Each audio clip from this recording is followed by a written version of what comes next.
Well, There you go. Red is hot, so that means you're ready. It's got red, color to it. red always meant stop to me. My mouth. Okay, guess we'll call this meeting to order.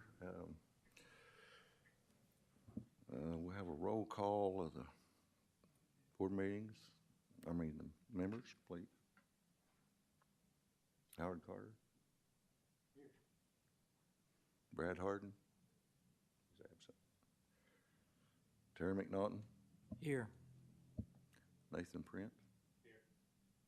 Larry Walker. Here. Okay, that we do have. Next will be approval of the agenda. But Point of order. that's right. Mr. Chairman, or Mr. Bartholomew.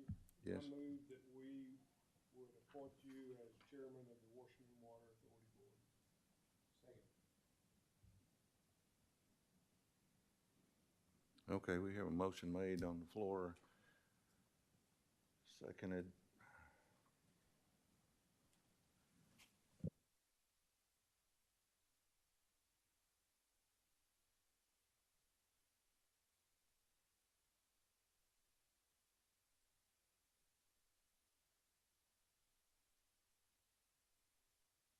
Till that point, it's a.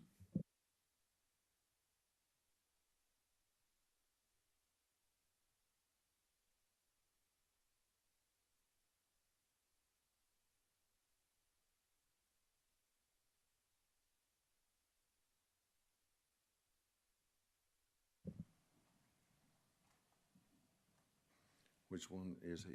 Seat number?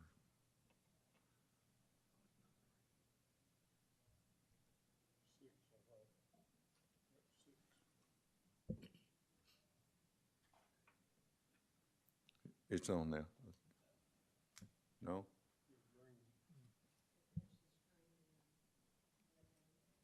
Which seat is he? I believe he's number Six. That's what I posted.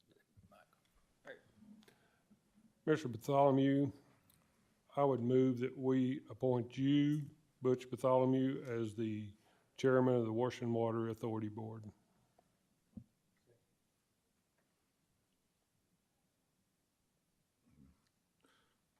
Okay, and we have a second? Second. Which one is he? I don't see him on. Judge, these has seat number 17 and I don't have names on, I don't have any. He is, or, Give us just a second. We think we're gonna try to adjust the settings where you can cue your own mics, and you don't have to do that process. It's something we have on the back end. okay, I don't know how to turn them on. But as long as they're red, we're talking. Yeah, when it's red, you're good. You want to push yours and see if it comes on, or? No, it's on green.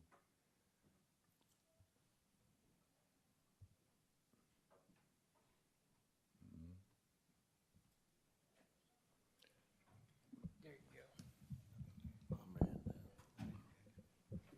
Are we ready? There you go. Just leave them on. Yeah. Don't turn them back off, please. Yep. You're making me feel bad. Off to a good start. Off to a real good start. Can't operate the microphone. There, it's, okay. Okay, excuse me for that, I'm sorry. We do have a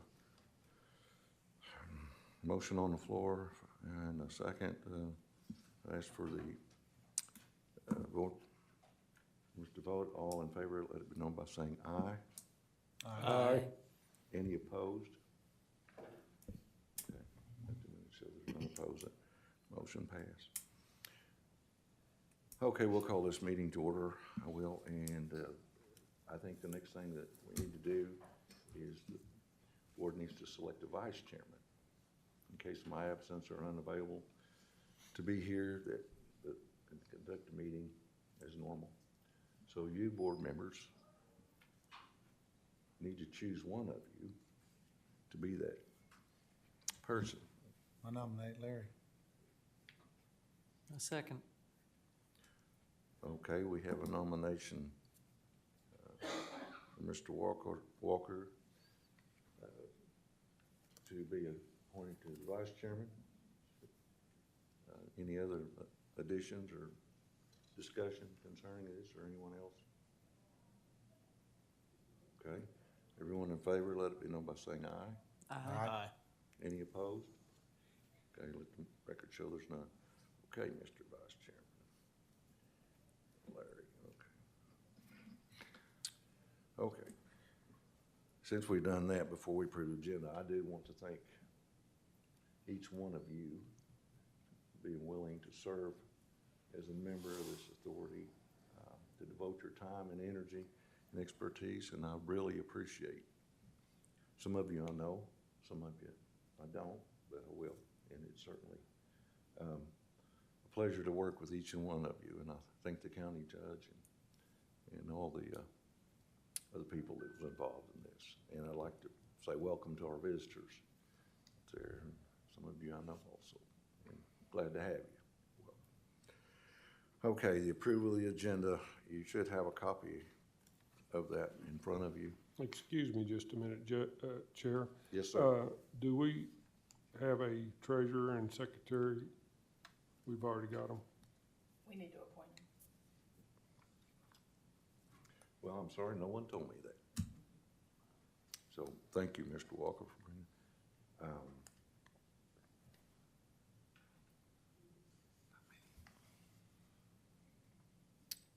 So nominations, or? Yes, I will. I'd So- nominate Ms. McNaughton, I can't say that word, as, which one we doing first, the secretary? Both. As secretary. Second.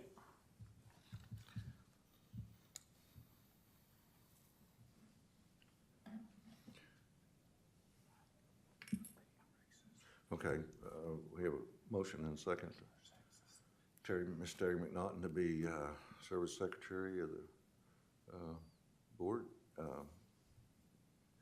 Hear any other discussion concerning that? If not, all in favor? Aye. Any opposed? Okay, let the minutes reflect it.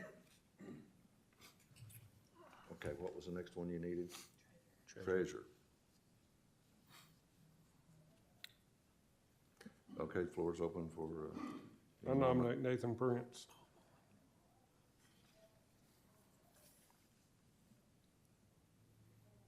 Second. Second? Okay, we have a motion. Nathan Prince to serve as treasurer. Nathan, you good with that? Yes, sir. Okay. Any other nominations? Or discussion, concern before we? Okay, all in favor, Mr. Prince?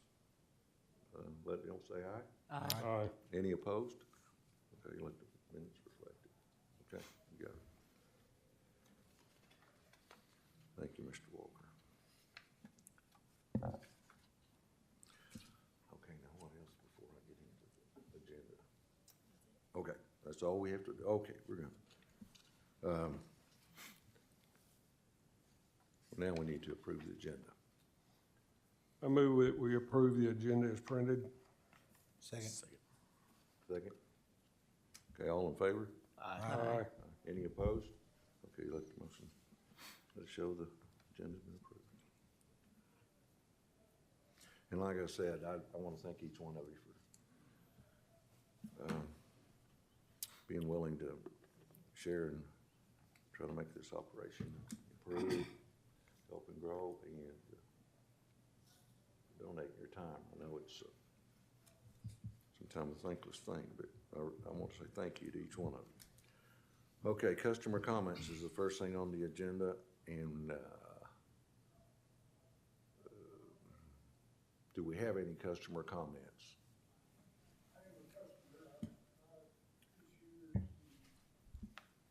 Yeah, ask them to come and set their book.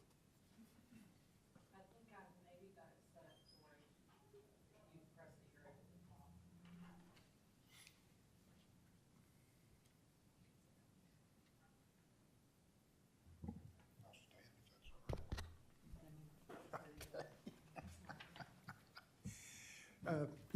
I'm Anthony Ballman. I am a customer.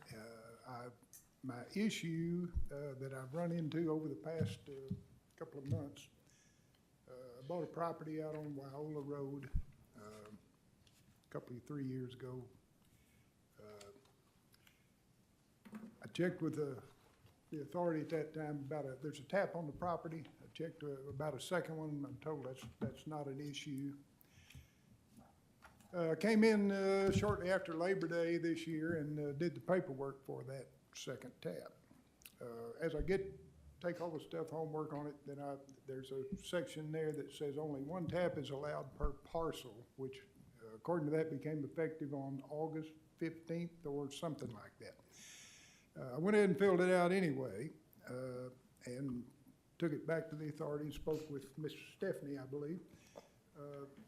She looked it over, gave me a call and said, there's a tap on that property. The point of that is that was put in years ago when they went around for the initial sign-up process to get the line in. The lady who owned the property is an absentee landowner, lives out of state, elderly lady. She got on board with it in order to help get the line in. Then, as I bought the property from her, she tells me there is a tap on the property, but it's in the wrong place. Put it in the wrong place. She lives out of state. She comes back. It's already in the ground. And she just, like I said, she was an elderly lady anyway. She just left it that way. My point in that is that this one tap per property, or per parcel, I believe it reads, is, it's just completely arbitrary. It doesn't distinguish between a property that's a quarter acre and a property that's a quarter section. This tap that exists out there is 1,000, 1,200 feet from where I need it and where she wanted it.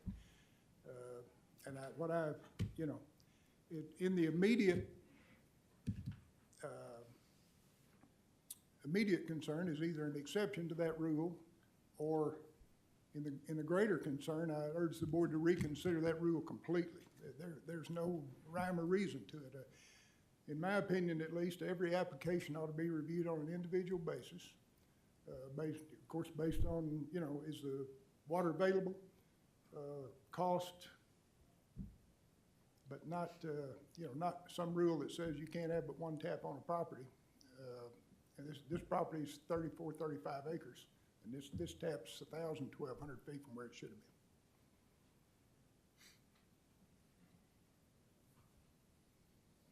And the point, I asked this lady not to just trash my application. She explained to me that the way to do this would be to appeal to the board of directors, and that's what I'm doing today. She agreed to just hang on to it until we were able to get this thing moving, and yes, ma'am, thank you.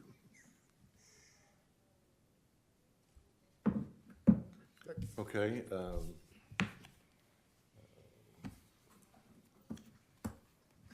I guess I wanna,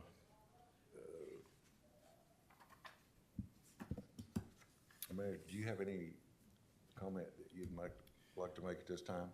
No, I mean, I other than the fact that as Mr. Baldwin pointed out, I think the original purpose of the going from multiple taps, a parcel to one tap, was there are certain areas of our water service area that are either under a caution zone, meaning that we have to be really careful how many additional taps are allotted for that area due to volume or pressure concerns, as well as there are certain areas of our service area right now that cannot have any further taps due to they've already maxed out the amount of water available. So I believe the board, again, it was a board decision that was voted on. The way I understand the whole purpose of that intent was to not allow one single property owner to have multiple taps and then deny people down the road the ability to have water when this parcel had, multiple taps. So that's my input. Okay, thank you. I got a couple questions. Yes, sir. Number one, what is your intent of the new tap? What's your purpose for it? Well, eventually, I'm going to build a residence there. at the location you want the new tap. Yes, exactly. Single Like I said, re- it doesn't have to cross the road 1,000, 1,200 feet away and, you know, and the line is directly across the road. Single residence? Yes, sir. Yes, this is a rural area. It's a very rural area, and I understand there's an 8-inch line just across the road. And we're almost at the end of the line, in fact. It probably runs less than a half mile to the end of the line. Well, that would be my second question, Charlie. Is this in an area where we're under caution, or do we have plenty of water in this area? Well, actually, and I'm not sure if she has looked at it on the map or not, but if Miss Stephanie has taken an application, I don't know if she had a chance to look at it on the map, but I'm not familiar with the address that's where the tap has been applied for, so I haven't. It's not in a caution zone or a moratorium area. Okay. It's not in a problem area. Okay. I've got a question. Yes, Is ma'am. the tap that you have now, are you using it for something? I am not. I Okay, am so not. what you're actually trying to do is get a tap closer so you don't have to run a line? Yes, ma'am. 1,200 I feet. couldn't say absolutely that at some time in the future, I wouldn't use this tap that is there. Sure. But I have no immediate plans to, and when I say immediate plans, I'm not gonna start a house as soon as this is approved, but eventually I intend to do that. And at most, be one other family living on this property, that's where the original tap may come in somewhere in the future. Okay. But it's 34 acres and it's not gonna be any smaller than that. Are you opposed to having that tap moved to the location you want? At whose expense? It'd be your expense. No, sir, I would not agree to that at all. We've Then- already, between the You're lady gonna who have to- started this and me, You will have to pay for the new tap. you know. I understand that, yes, sir. Yes, sir, I understand that. See, I went through the same issue on some property. I mean, when the line went through originally, I didn't know where I wanted taps, but we put taps. Well, I've had to pay for moving taps, you know, and it's actually a little more beneficial in some ways to WWA because we're not, you know, out that many more taps. Because what will happen now is with 2 taps, all you have to do is we have no really control of what goes on for that second tap. My opinion. Does that matter, what happens on the second tap, the one that he's not gonna, or doesn't want to use? I'm just asking. I'm trying to get, Yeah, well, get a and I'm feel. just, my thinking on it, and I don't know Mr. Bachman, I don't know what his plan is for the area, but what if he decides to put in a huge poultry operation on that next tap? Is it large enough to handle the amount of water? Yeah. I don't know, you know what I'm saying? Sure. I was just trying to So, yeah. get that understanding. The reason I'm saying is, if we leave the one tap, we don't know what his intent would be to use for that one tap, so I'm not opposed to having the tap moved or whatever, but that's just, Could we put a restriction on that other tap to say, so Good we question. don't have that Good situation? question. Good question. Because what I'm, and I'm gonna look at it from this other side is that if he keeps the tap he's got and then we let him have another tap, if he wants to build a house for a family member or whatever, he would be able to do that, but we could maybe, like I say, not get us in a situation of having a chicken house put in to use too much water. And I'm not opposed to poultry. don't And I'm get not me wrong, either. I'm but just using that talking as an about the amount of example. water that's being used. Yeah, I don't have a problem if it's just for another residence, then you leave it, but I think there needs to be some That's, restriction on the tap. That's my plan. Eventually, there'll probably be a second residence on this 34 acres, and that's all. Can we, that side of the table needs to talk. some Yeah, more there. I was gonna wait for you to finish, and then I was gonna ask if there was other comments about it. Charlie, if you use both taps, is that gonna be an issue? Well, again, kind of, and I don't know, 'cause there's so many things that have changed, but originally, when you applied for a tap, you applied for either an agricultural tap or a residential tap. And, you know, obviously, a residential tap required Arkansas Department of Health, you know, plan or whatever, whereas an agricultural tap, if it was, you identified, is it gonna be for cattle, or, you know, if it's gonna be for a major poultry operation, then exactly what Mr. Walker pointed out, that you have to understand the volume of water, and, you know, is it gonna be approved, or are we gonna, because not only is it about additional taps, it's, if there's already, just throw a number out, there's already 100 people using water on that line, it's our responsibility to ensure that they continue to have use of water and the pressure that they're used to. So it's, again, that would be a question that I would address with Mr. Larry Gregory from Garver to be able to, whether that line could sustain. But I'm just gonna say a regular dwelling house, probably, according to Ms. Stephanie, would probably be okay. So a small, just another, you know, residence, we'd probably be okay. So I will say, as far as the one tap or meter per parcel, that is not uncommon in the utility business at all. I know the gas company, Black Hills Energy, it is 1 meter per parcel. Ozark Electric, same thing, it's 1 meter per address, unless there is a separate account rate, which if you had a business out of your shop, then your shop could have a different tax ID than that. So, and I'm just gonna jump in here, but I just make sure everybody understands that, and again, I didn't vote on this, I'm just the manager, but when the board originally voted, it was 1 tap per parcel. So we can have one property owner that owns 100 acres, but you can divide that, you can get, each area can be an individual parcel, and I'm assuming, and I don't know, I'm not in real estate, but if there's gonna be another residence built on that total property at some point in time, that'll probably be parceled off with a 911 address and everything. So we're not denying a water tap for the 34 acres. We just, the way it stands today, he would just need to get, subdivide that into a different parcel. correct. But he also may not be able to unless, to get a lot split going through the planning commission, so yeah. Exactly. You It's- can't always, he might be able to, but Yeah. just in generalities, you may not can get a lot split. And that's where it's gonna, and that's where I come from on the 34 acres is you get one, or, you know, if somebody's got a 100-acre parcel, they get 1 tap versus a guy over here's got 5 acres and 5 acres. Sure. It doesn't seem quite fair. But I didn't know what you just said either as far as electric and gas. I wasn't aware of that. So.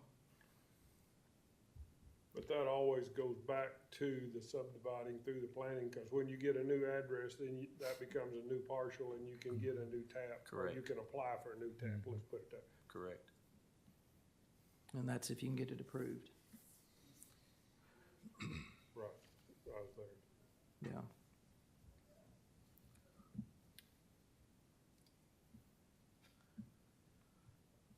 Well, do we need action? I think we do. Yes, I would move that we allow Mr. Bachman to be able to apply for the second tap, but with restrictions that the first tap is designated for a residence only. My second. I'm agreeable to that. okay, I was gonna ask you, does that satisfy your concerns right now? Yes, it does. Okay. Yes, it does. Okay, we have a motion and a second. Is there any other discussion on this issue or concerns? If not, then everyone in favor of this motion, let it know be saying aye. Aye. Are there any opposed? Okay. Hearing none? Thank you very much for hearing me out, and I appreciate it. Well, thank you for coming. Thank you. And it's good to see you, and appreciate you. Good luck. Good points made as well. Yes. Yeah, the parcel. Good points made as well. Thank you, sir. Yeah, that parcel thing, whether it's 100 acres or 1 acre, that makes all the difference in the world. There should have been a Yes. difference. It shouldn't have. One blanket doesn't cover all. I think we'll be talking about that No, on we number will. 12. That's got to be changed. You can't. That's an open-ended problem right Yeah. there. Well, later. Yeah, 'cause yeah. Volume of water is gonna make a big Yeah. difference too. Okay, well, that's taken care of. Okay, I guess the next thing to do is to approve the minutes. It looks like, was the last meeting in August? Yes. Yeah, okay, August 17th, 23 minutes. And I don't know if you've all had a chance to review those. I would ask Ms. Stephanie, as far as you know, are the minutes correct? You agree with her and the manager? The minutes? I'm the sorry? minute- Okay, are the minutes correct as far as you know, or do you have any problem with the minutes of the last? No, sir, meeting? I read over, and I was present as well at the meeting, and I didn't see anything that I didn't remember, so. Okay. Well, some of us that weren't there can't say anything. because we There don't was know a if it was right typo or in wrong, one of so- them, and I can't find it now, and I didn't underline it. What was it? There was a typo in one of them, and I can't find it now, and I failed to underline it, but it wasn't serious, so. Yeah, well, let's note that for Miss Stephanie next time, that, yeah. Next time I'll underline it. Okay, we have a motion and a second that we approve the minutes. Is that right? Yes, we need one. We need one. A motion to approve, minutes? Okay, may I have a second? Second. Okay, we have a motion and a second to approve the minutes of the last meeting, April, or August 17th. Any other discussions, concern, or issue? I found that typo unless my grammar's not great, but under number C, where it says Chairman Wagner said we can use this as a discussion pint. Okay, okay. Okay, hearing that, are there any other concerns or issues about the minutes? We have a motion and a second. All in favor of approving the minutes of August 17th, 23, let the know by saying aye. Aye. Any opposed? Okay, hearing none. Passed. The next thing on the agenda is the financial,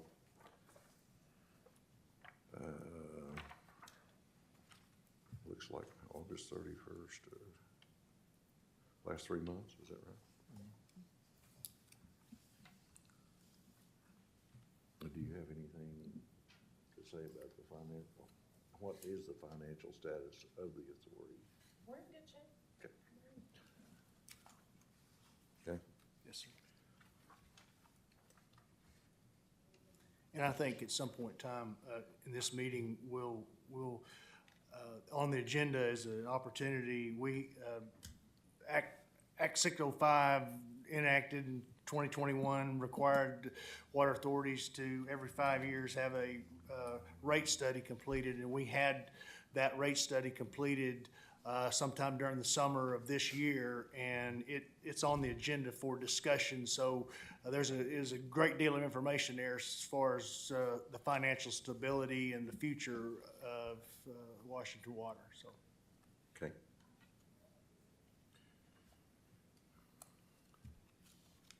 Okay, moving on to the next one, huh? Oh, okay. Okay, I thought it was going to be later. So, okay, let me get this. So we're starting with August, is that correct? Okay, do I have a motion made that we approve the August finances?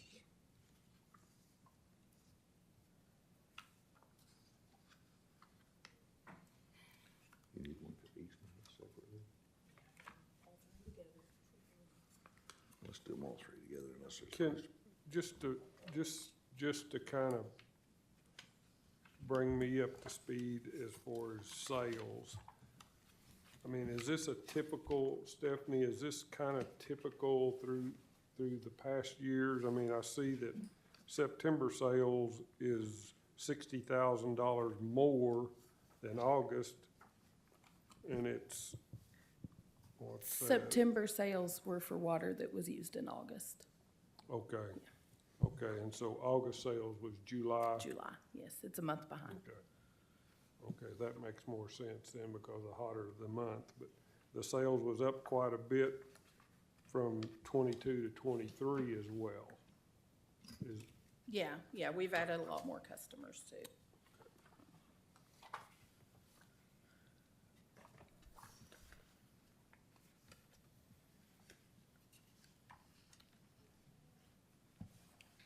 Anything else you'd like to add? No? Nope.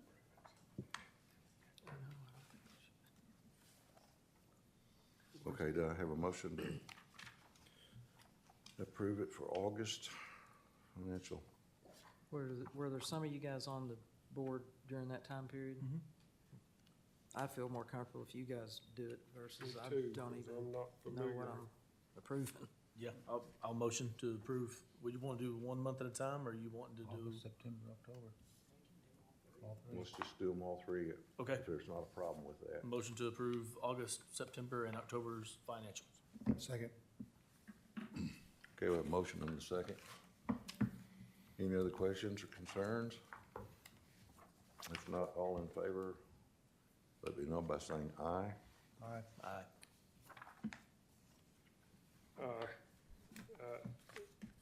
Just don't feel, I know, I don't know, I'm just I mean- taking their word for it, cause I don't know what went on either. well, you know, there's a lot in this that needs to be addressed and looked at, but all we're doing is approving what was spent and what What's was already done. budgeted, so. Right, and I, again, they're, in the older board members, and Ms. Stephanie knows this much better than I do, but I know from January till now, the way, charges and money has been allocated, the way has been changed. So if you go back and look at 2022 versus the accounts, it's like, we may be $50,000 over or under in this cost category this year versus last year. And it's not necessarily because of using more or using less. Today, it's how that money, those charges are being accounted for. So as long as we leave it the way it is right now, this same time next year, then you'll be able to compare apples to apples. But if you try and look back at 2022 versus 2023, the cost categories are not gonna match. I understand. Yeah. Yeah, you're not comparing the same thing. Right, correct.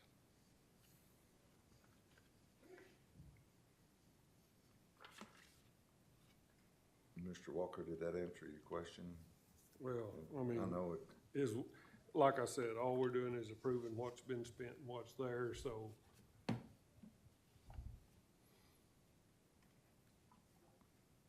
And, if you guys, obviously, if, how the charges are accounted for, what category they go in or whatever, that Stephanie and I look at the bills, I approve them, they go. Our outside accounting firm, Pierce LLC, Marcy is our financial, all this financial is generated outside by a different firm. And if you guys want to change the way we're Stephanie's coding the bills, if we or buy tires for the service trucks and just charge them to maintenance, if that's not acceptable, if you want to change how things, or maybe there's an account that says miscellaneous and there's a lot of money in there and you want to split that miscellaneous account into smaller accounts, I would say that if we can become familiar with how things are charged out, it'd be a great opportunity to start the new year in January with a new accounting system. So.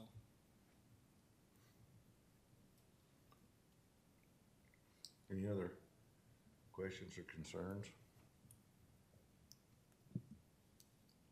Is that all you need on vote on it. Get a vote. Okay. Have a motion? Second? Yep. Okay, all in favor, say aye. All right, Aye. Any opposed? Okay, let's show the motion passed.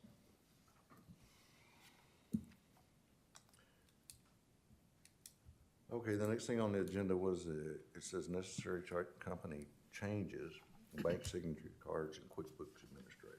Yes. Would you like to address that? Currently on the bank statements, I'm on the bank statements. Previous chairman and 2 other previous board members are still on the bank statements. And then Tabitha in the office is on the bank statements. We just need those names updated and the members that are no longer here taken off, probably Charlie added to. But we can't do that without board motion. The bank won't. Okay.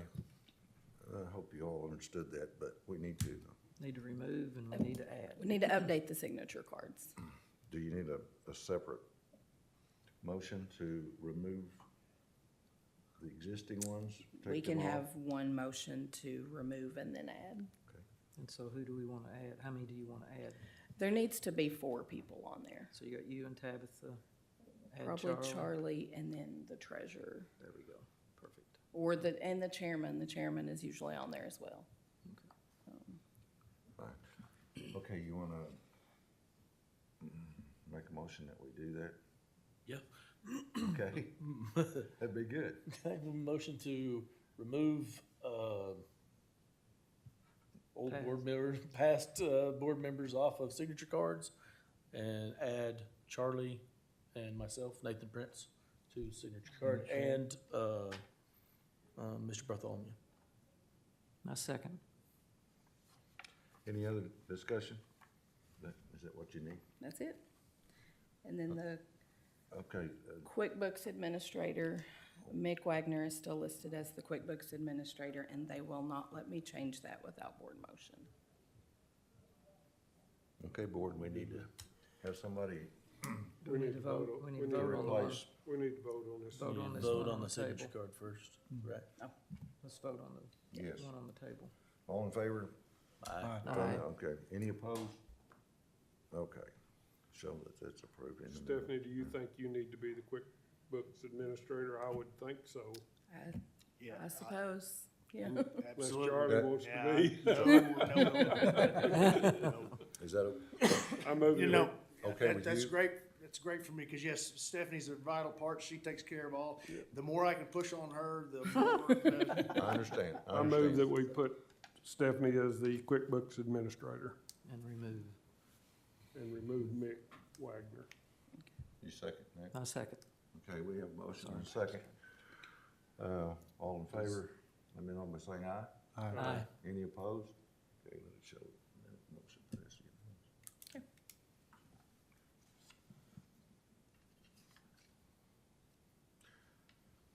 Okay, the next thing on our agenda is Sam Gage with iron tank maintenance. Is that correct? Yeah, so just a little background there. Earlier in the year, the previous board, under direction of Mick Wagner, chairman of the board, had asked to ask McGuire Tank Company to come in and do an assessment of our storage tanks. From what I understand, well, what I know, we're required by Arkansas Department of Health to have a formal inspection at least once every 5 years. And I'm not saying it wasn't done, but we do not or cannot find documented proof of where. It was done in 2017. Oh, was it done in 2017? It was done. Okay, so we have, but irregardless, some of the previous inspections had outlined some areas of concern that probably wasn't addressed. And I'm gonna let Sam give you a little presentation, but in my opinion, based off of what I've been told and the photos that I've seen, we we're to the point on a couple of tanks of no return. We need to do some maintenance immediately, or we're gonna suffer some major consequences pretty quick down the road, because I'm not sure that any major maintenance has been done to any of these tanks in close to 20 years. So, that's where we're at with, so I asked if Sam would come up and. How's it going, board? I was gonna show something on the screen, but I've got some paper for you to look at here. Yeah, Charlie and I have been working together for several months now, as he said, got that for you. And you're with McGuire, I'm with McGuire. or you are McGuire. Well, no, I'm with McGuire, yes, sir. Thank you. And your name again? Sam Gage. Thanks, sir.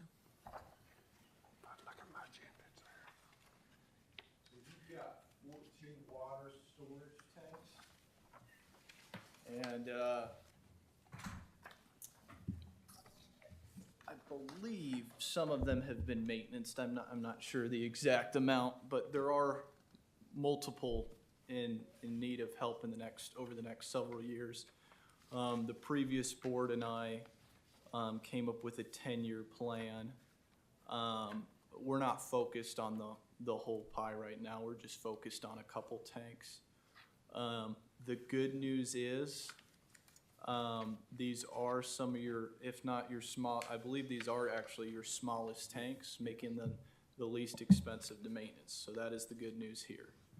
The first one on the first page is your tank number 7. I had some more photos. This is just a brief overlook since we aren't able to use the computer. As far as the outside, this is going to need some maintenance quickly on the inside and outside. The blue is the outside of the tank, but if you look at those two pictures of the white, that's inside your water source. So your water tank, obviously your water level is rising and going up and down, but as you can see, above the water line and below has significant rust spots and paint that's completely fell off, exposing that steel.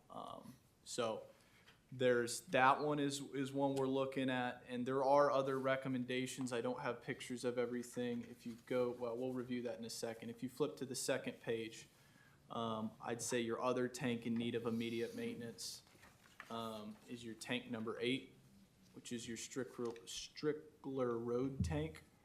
Also a smaller tank, which is good news, which, like I said earlier, means it's a little less expensive. The top right photo, if you look at that, not only do we have exposed steel, but we've got paint that's peeling off pretty good.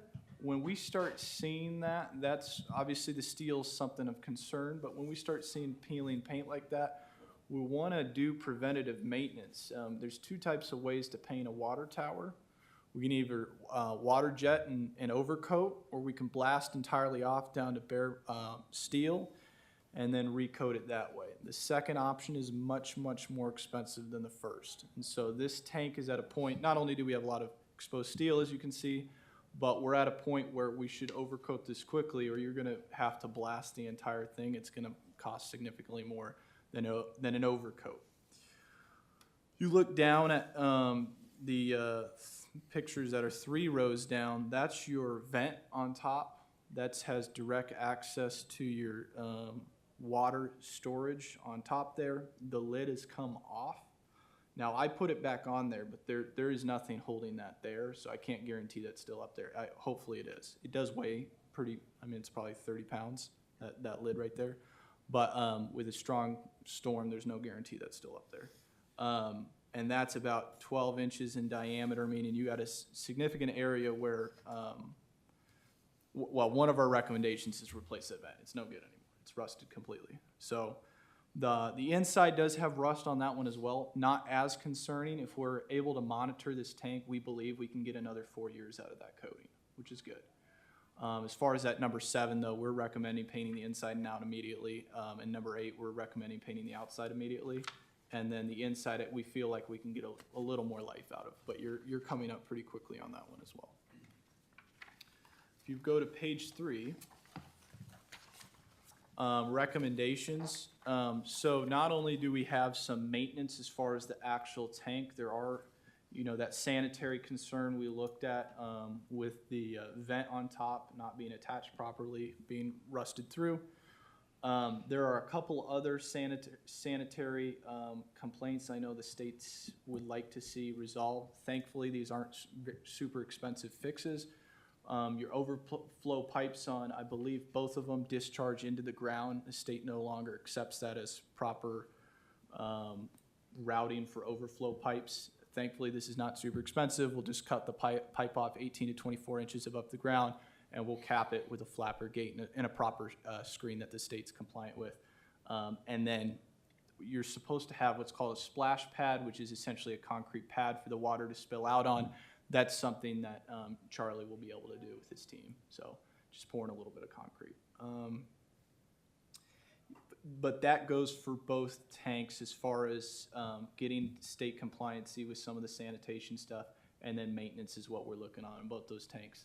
Like I said, you do have 14 tanks. There are some of your other tanks that are significantly larger and cost 5 times or more to maintenance than these. So as the lack of maintenance that has historically happened, you are in a good situation because these are your smallest tanks and they are the least expensive to maintenance, which is really good news. As far as how to stay in state compliance in the future, how do we make sure we are staying on a budgeted maintenance? Like I said, the last thing we want to do is cross over to that blasting threshold and start potentially doubling our costs for these projects. You've done that on 2 tanks, I believe, if I go back and look at all 14. On those, we'll defer those as long as we can because we've already doubled those costs. We can't go backwards, and we can't have the paint adhere better. So we've already doubled the costs on the outside of those tanks. So we're going to defer those as long as we can. I don't think we have to do those tanks for about 5 to 7 years, which is good.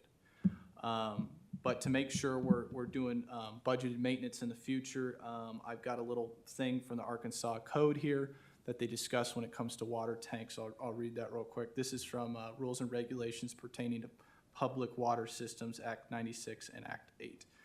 All public potable water storage tanks shall be designed, inspected, repaired, and painted in accordance with the latest edition of the applicable AWWA standards. A routine maintenance program, including regular painting and cleaning, shall be applied to all potable water storage tanks. All leaks shall be promptly repaired. And then underneath that discusses the purpose. This is also in these acts. It says, these rules and regulations are adopted for the purpose of ensuring that all persons in the state of Arkansas receiving water from a public water system are provided with ample quantities of safe, palatable water, which is in full compliance with the National Primary Drinking Water Standards. Any questions on that before I keep going?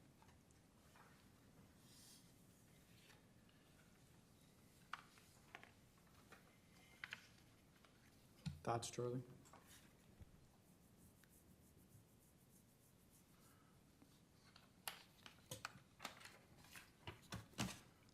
So as far as resolution on where to go from here, I just wanted to make you aware of what's going on with your tanks.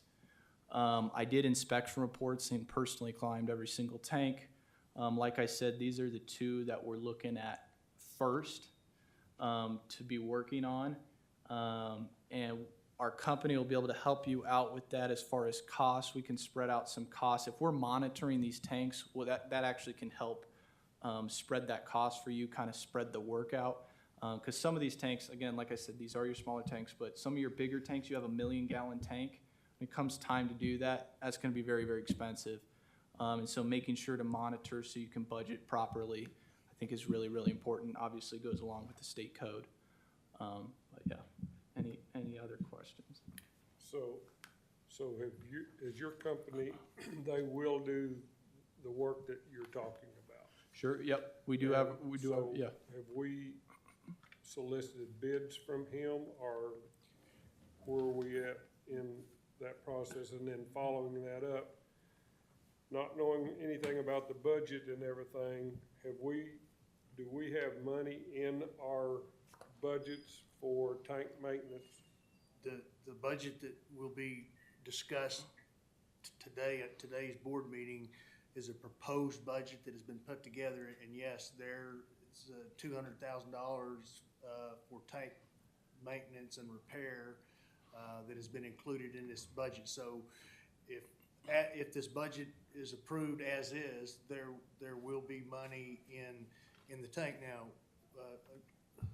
So, yeah. So in the past though, has there been money in a budget for tank work and repair? There has been money for it. I don't know if it's been allocated specifically for that, but there has been money for it. So we don't know if it's been spent or laying somewhere, or if it's in our net profit. Yeah, it's in the bank. It's not been spent on it. So, so, you know, new to this whole organization, not understanding all the intricacies of, with the help of Marcy, our financials, and Stephanie, we put a proposed budget together, basically flat from where it was last year. And where I got the 200,000, obviously, was talking to Sam on what his anticipated cost for repairs of these two tanks, Tank 7 and Tank 8. But there was $200,000 for maintenance, tank repair, and line extensions was in the 2022 budget, but none of it was spent for this year. So there has been money in the past, but nothing was spent this year. I don't know what was done prior years. And then not knowing anything about water, I mean, those tanks are there for a reason, to give pressure and to give volume, correct? What happens to that tank and what happens to the storage while we're doing the maintenance on the? If Excellent. we're doing exterior, I realize you don't affect it. So it does, even on the exterior, because the Oh, it tank's gonna sweat like a cup in the hot sun. Okay, Yep, okay. but excellent question. So while it's down, we'll have to get with Charlie. I believe you are able to function without these tanks. I believe that. Now, we're gonna have to double check that, but I think we discussed that. And so there's two options. Either you can run pumps, or you can keep running your system without the tank. Or if there is a need, if there is a really high priority tank that can't be taken down easily and the water can't be drained, then we'll have to bring in a portable pressure tank, and that'll act as the tank while it's down being maintained. Yep. Good question. Yeah, I think at least Tank 8, I think we can take that tank offline and feed customers from a different lines. But obviously, if we undertake this projects, that both those tanks are in areas that are in an area where in the summertime and hot weather, we severely run short on water. We would not be able to operate if this tank was completely empty for any period of time in hot weather. People would be out of water. And that's why we discussed, we're able to plan this. You know, if, let's just say you made a decision next month. We're able to plan, you know, in spring or fall, whatever is ideal for you, because we're not going to come in August. As previously pointed out, your water sales are a lot higher. Why is that? Well, everyone's watering their lawns. So you do have peak times in July and August, but when we kind of get down and we're using less water, that's when we would plan to do this project to help you guys out. And what's the cost on these two? As far as cost, let me pull it up. It's, I believe on one, it's 20,000 for 4 years, but don't write that down yet, because I need to double Which check. tank? And the other one, because we're doing all of it at once, was 70,000 in the first year, but we can spread that over 2 or 3 years. Which tank are you talking about? Well, let's get specific. 1 second. Let's start with tank number low gap, which I believe is number 7. Yep.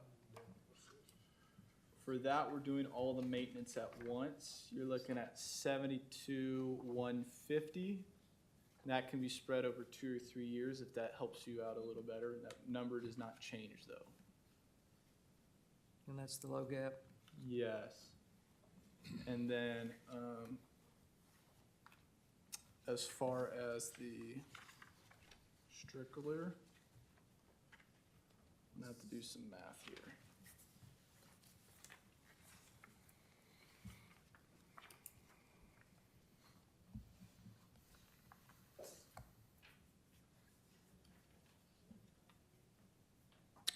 You're gonna be in about that, I'm gonna have to do some math here, but 70 to 77,000. I do wanna make clear though, that does include any engineering that needs to be done and permitting with the state. We are a turnkey operation, so everything is done by us. We're not subbing out the engineering. We have our own engineers. We're not just a single contractor. We're actually the only company in the entire United States that can build an elevated tower and also maintenance them. So we are unique in that sense.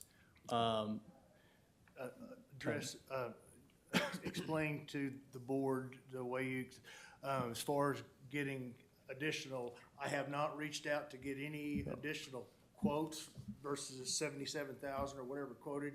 But Sam told me that McGuire Tank is an approved contractor within the state of Arkansas, that normally their, whatever bid is submitted to the, is, they know, they being the state knows that that's a fair bid and they don't question. Well, yeah, and I'll explain it. He's pretty much right on. So what we would do, let's say we come back next month, you approve this. Before anything's signed, we send it to a third party, and that third party's been approved by the state of Arkansas. Okay. And so before you're signing anything, you know you're getting a fair market price, because we're not allowed to price gouge, otherwise our contract gets denied. So you get a fair market value. The reason for that is because we do have our own engineers and we are turnkey. In a traditional sense, you would hire an engineer, pay them 10 or 20% of the project. They would go find 15 contractors who don't have their own engineers, and then you're dealing with the engineer who deals with the contractors. If that's a route you would like to choose, that's totally fine as well. But this is an alternative option so you can move quicker. Charlie and I can work directly, so I can plan exactly when he would like this done. Instead of, in the summer, we can plan to do it in the spring or fall. And then we have our own crews that can do the work. And this includes, like I said, engineering, permitting, and then this gets you up with the state compliance as far as your sanitary issues, and that number includes all the paint maintenance as well. I feel like I'm asking all the questions. That's okay. That's No, okay. that's good, You're that's good. asking- But, You are totally fine. okay, do you install new tanks? Yes, sir. Have you, I'm hearing Charlie say that we're borderline of the tanks being able to serve our area. And then if we have new people like yourself, and we all that live in Northwest Arkansas know that it's growing. Sure. And it's gonna continue to grow. Where I'm bad about not wanting to spend money and know that it's gotta be repaired again in 2 years. Yep. Where I can build something new and also bigger to carry the future load. We put in a bunch of 4-inch lines and 2-inch lines in this system that should have been 6-inch, and I tried years ago to get it done, and if it would, we wouldn't be in some of the situations we're in today. So my question, and I know that a new tank's gonna be very, very expensive. Yep. But So, yeah, good question. So as far as, I will say, these are your two worst tanks, and I would say, and I would have to go back and double check, but I would say by far. And so that is your good news in that sense. As far as almost being out of their usable life, I wouldn't say completely. I mean, you could technically defer the maintenance on these. You technically could. You're gonna run into two things, especially on this inside, because this is rusting from the inside out. You're gonna start blowing holes when you blast the interior, and then you're gonna turn this from an overcoat job, which we believe we can overcoat at the moment, into a blast job in the exterior. That's when you start getting more expensive. As far as wanting to get a new tank there, oh boy, I mean, you're looking, it depends on the size of tank you get, but pretty much $500,000 minimum or more, depending on the style. Now, thankfully, these standpipes are the least expensive to build, but even one of these, let's say you replace it with a 100,000 gallon tank, because you know you're expanding, you're looking at $400,000 to $600,000. It's versus 70 to 77, and you're getting another 10 to 12 years out of that paint job. So you think we will get 10 more years out of a maintenance job like you're talking here? Absolutely. Yep. Absolutely. But also, if we get a larger one, then what can we do with a larger tank? Well, you know, this For the thing just growth. keeps getting bigger and bigger and bigger. And, you know, I think Mr. Gregory's gonna try and touch on some issues that, when you look at our GIS modeling and like right now, when low water usage, we're able to supply all the quantity of water and all the pressure everybody needs in the Strickler, West Fork, Devil's Den area. There's no issues. As Mr. Walker pointed out, a volume issue, a 2-inch, you may have 80 pounds of pressure, but a 2-inch line doesn't have the same volume as a 4 or 6-inch. And in the summertime, when people are using so much water, two things. Number one, a standpipe, it serves two purposes as a storage, but also supplies pressure. When you get down to 14 feet of water in a 50-foot tank, the people on the top side of the mountain just don't have any water or pressure. So, yeah, I mean, if we could afford it, obviously more volume is going to take care of a lot of issues. But I was afraid to go in front of you guys and ask for, tell you that we needed a new tank. But if we can at some point in time, especially as population grows, that is a concern. We can paint this little tank all we want to, but at some point in time, there's going to have to be a volume addressed. And I'm not really familiar with these tanks because I don't go to that area that often, but what is the growth? And you may know that better than me. Growth's everywhere. I mean, But anything, are we gonna see extreme or? well, maybe not extreme, it's just extreme growth everywhere. I mean, anything we can do to prepare for the future is what we need to be trying to look at, because the future is nothing but more people coming. I And I can tell you that I hate seeing throwing money away Me to too. maintain something when we know that we're gonna have to add a tank. We need because we bigger. don't have the volume and Yeah. the pressure anyway, so. And how much money have we saved that's in the budget showing a net profit that was maintenance set back to For years. maintain tanks that should have been used years ago? right.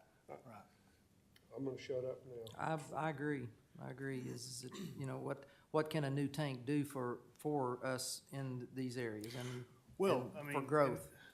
Again, there's, Mr. Gregory will point out a lot of stuff, and Stephanie knows. I mean, as far as future growth goes, like Ms. McNaughton said, growth in Northwest Arkansas is inevitable. It's everywhere, but for Washington Water to be able to supply growth and have water for more people, we've unfortunately had to turn down probably more water services, requests for water taps in that area down south. In the short period of time that I've been here, in the 4, 5, 6 months, we've turned down more people than we've allowed on the service, so. And that shows you Well, that we're yeah. needing. Butch, I have a question for you. You can't do that. We're here to provide service to the That's right. customers at the lowest possible cost and that everything else.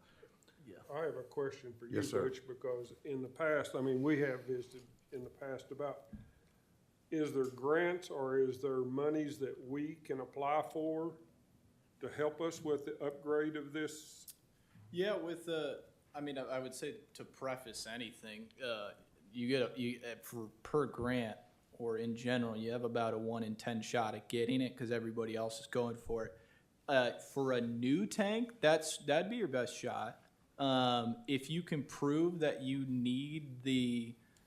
have the supply and the demand and a need, a new tank, you have a good shot. Now that grant process is up to, you know, a 2 to 4 to maybe longer year process. I mean, that's not gonna be an overnight thing to get a new tank up, especially because once you then actually get somebody to want to build it, they're gonna be a year or two out on their builds as well. So even if it's 2 years to get the grant and processed, it's gonna be another year or two to get it built. As far as the maintenance side, pretty much ARPA was your best shot. Since then, I haven't had good luck with grants. ARPA, when that was out, that was a big chance to get money that you could spend on pretty much anything. At least that's what I saw. But, yeah. I would say too, just, you know, we're talking about replacing tanks versus maintaining tanks, and I think that's something we also would need to look at or speak with our engineering as far as the hydraulic analysis of, are the current tanks, if we are gonna replace them with new tanks, are they where they are needed? Or do they need to be, leave that tank, do the maintenance versus add one 10 miles down the road for another spot that is growing more? So I think there's more too than just fix these tanks or replace them. We also need to look at the whole system. These tanks may be fine where they're at with the size that they are, but we may need another small tank or big tank. I think that 5 may years down be the a good road. point, especially if you're growing quick enough. You may want to keep these tanks, and you may not need to actually replace that. You may need to add, and that is a good point.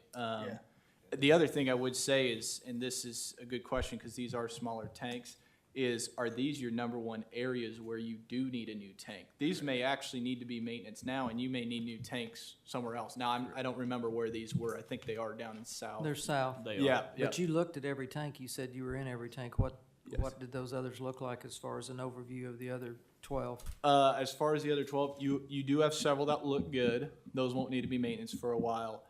These are, like I said, these are your worst tanks, and then you got everything in the middle. You've got, like I said, we had like a 10-year plan or a 15-year plan. I can send you his initial report when he completed his initial report this summer. He sent a copy of his recommendations as well as, and that's the reason why we picked out these two. He identified these two tanks as immediate concern.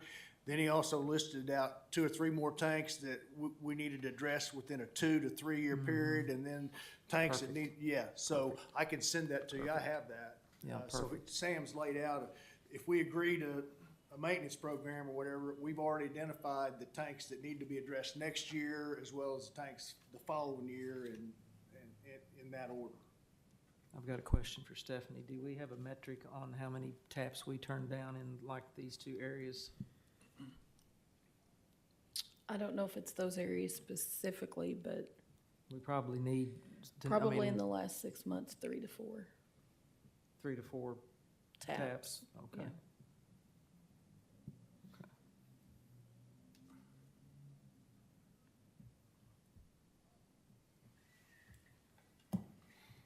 I personally think we gotta really look at the growth.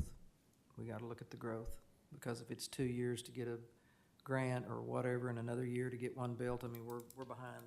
We're behind right now.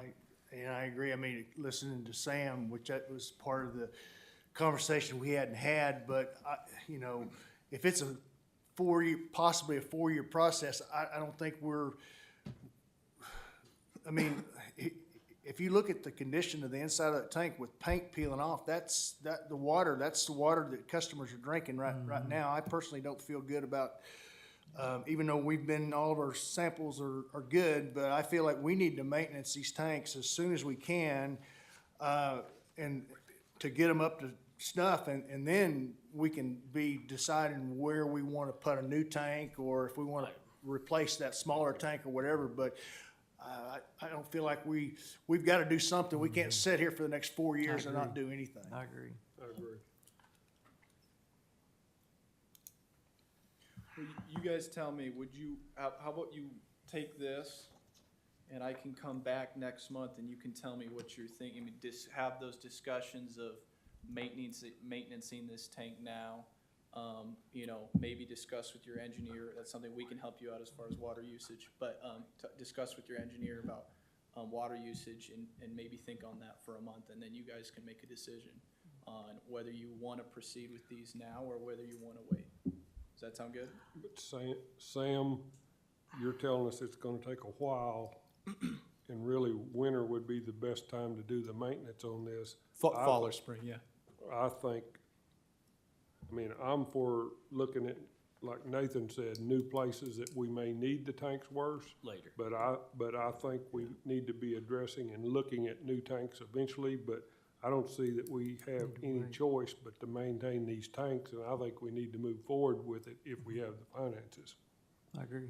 So I move that we, and I'm gonna go with Charlie's recommendation that we let McGuire's move forward the maintenance of these two tanks. The only question I would have to that is, are the funds there? I know we That's said why I asked you. the money was in maybe a bank account somewhere. I'm I just don't confident wanna that the write a check funds- that we can't cash. Well, and again, that's an option. I mean, that's at a no service charge, no additional, if it's $77,000, McGuire has a program, if we choose to do that, they can set us up just like a credit card, except there's no interest. We can agree to pay every quarter a certain amount. We don't have to cough up the entire. No interest? No, I mean, it's the same amount whether you paid it one, and on the second tank, the reason for that is we're gonna spread the work out as well. So you're paying the first 2 years for the first part of the maintenance and the second 2 years for the second. And then on the first one, we can only go like two or 3 years because obviously we can't start going crazy with no interest, but it doesn't cost, the cost is the same, whether you pay all in 1 year or spread it out for 2. Does that Yep. come with like a maintenance contract through you guys as If well? you would like to do that, I believe it's $5,000 a year on both those tanks, starting after the renovations So are we'd have to done. agree to a $5,000 a year maintenance. You don't have to. No, If I'm you saying want if to- we yeah. wanted to spread the cost out, we'd have to agree with the $5,000 a year maintenance. No, you don't, for- you don't have to do that. But if you would like to do that as well, we paint your tanks on a schedule, obviously due to inflation, but for $5,000 a year for each tank. We come out and look at it every year. We clean them out every other or every third, whatever's convenient, because I know some people don't like to take down their tanks very often. And then we will come out every 10 to 12 years and paint the tank. And then if Charlie has any issue, we come out and we fix it at no additional cost other than that $5,000 a year. Because we're the ones that painted it, we're responsible, we need to come out and fix it at no additional cost. This is after we do the original Yep. maintenance Yep. agreement. Because it sounds like, I know this is today, but it sounds like we're gonna keep those tanks. And possibly, like I said. Well, if we're gonna put 70,000 in each one, I'd say we'd keep them. Yeah, I would too. Yeah, I would too. You wanna maintain the ones you have, and then, of course, the then, yeah, additional ones that's obviously, like we needed, as said. you build them, so you can Exactly. have better. You have a motion, I don't know if you got a second. No, I wasn't sure you were through discussing. I made, I would, oh, go ahead. I made the motion, or I moved that we, contract with McGuire's to do the maintenance on these two tanks.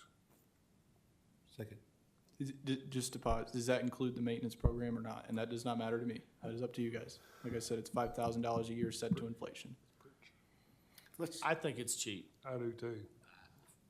If it's we don't have to, we're always in compliance with the state, we don't have to worry about it. $5,000 a year is cheap. I'll include that in your motion. We amend that motion to add that $5,000 maintenance. Second. Okay, amendment's been added, you still second? Yeah, I yeah. second the amendment. You gotta vote on the amendment Okay. first. Okay, all in favor, let me know by saying aye. Aye. Any opposed? Okay, now on the amendment, all in favor? No, that was the That was amendment. the- We Yeah. added it to, but we can vote too, that's We fine. already voted, okay. Okay, either way. Okay. Okay. As long as we're covered. Now, this does go through, our engineering, our engineer of records.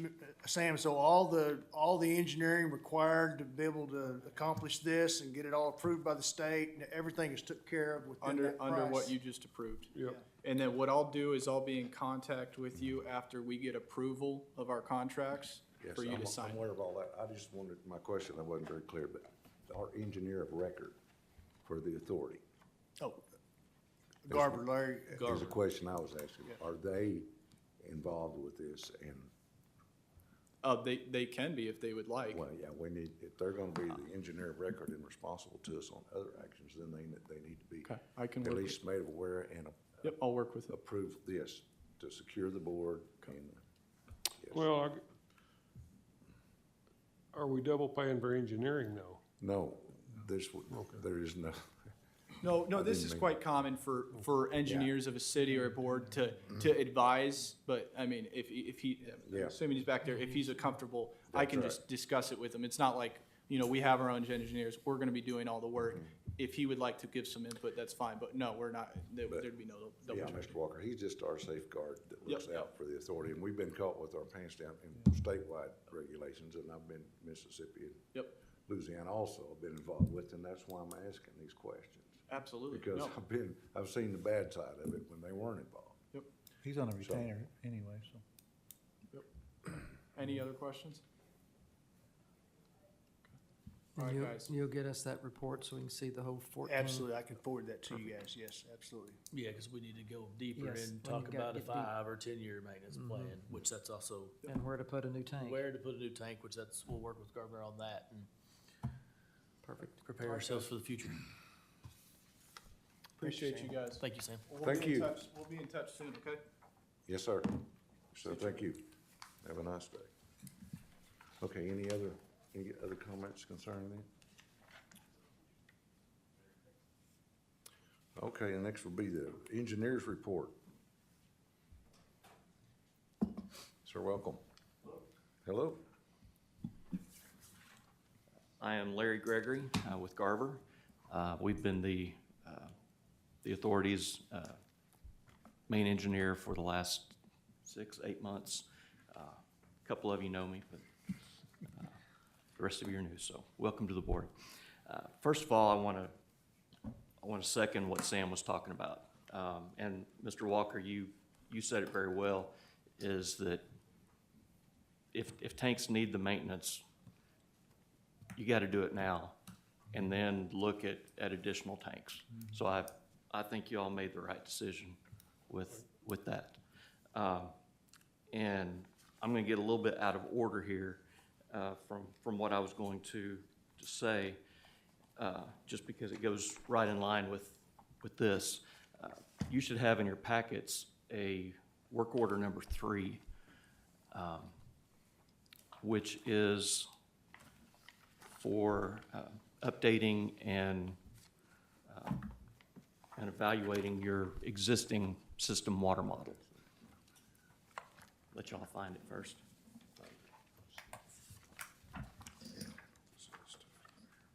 So the model that you have is bare bones.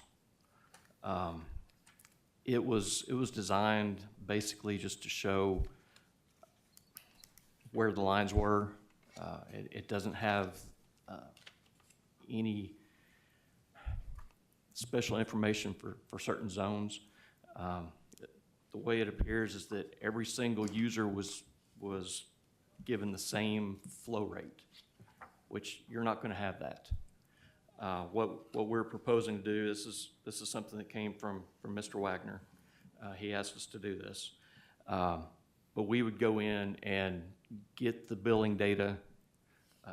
We already have the GIS system and the model that we can begin with, but we could take the existing billing data, apply that where it needs to, where the demands actually are.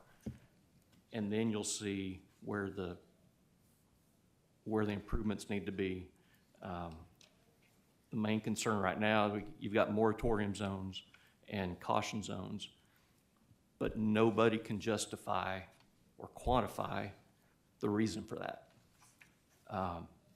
Most of them are on dead-end 2-inch lines, which, yeah, you've got to limit the growth on there, but some of them are on lines that appear to be appear to have plenty of capacity and pressure. So this would help you understand better what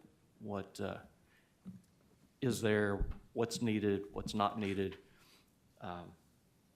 And then once this is done, you could move into a master plan, which this is actually the big first step of a master plan.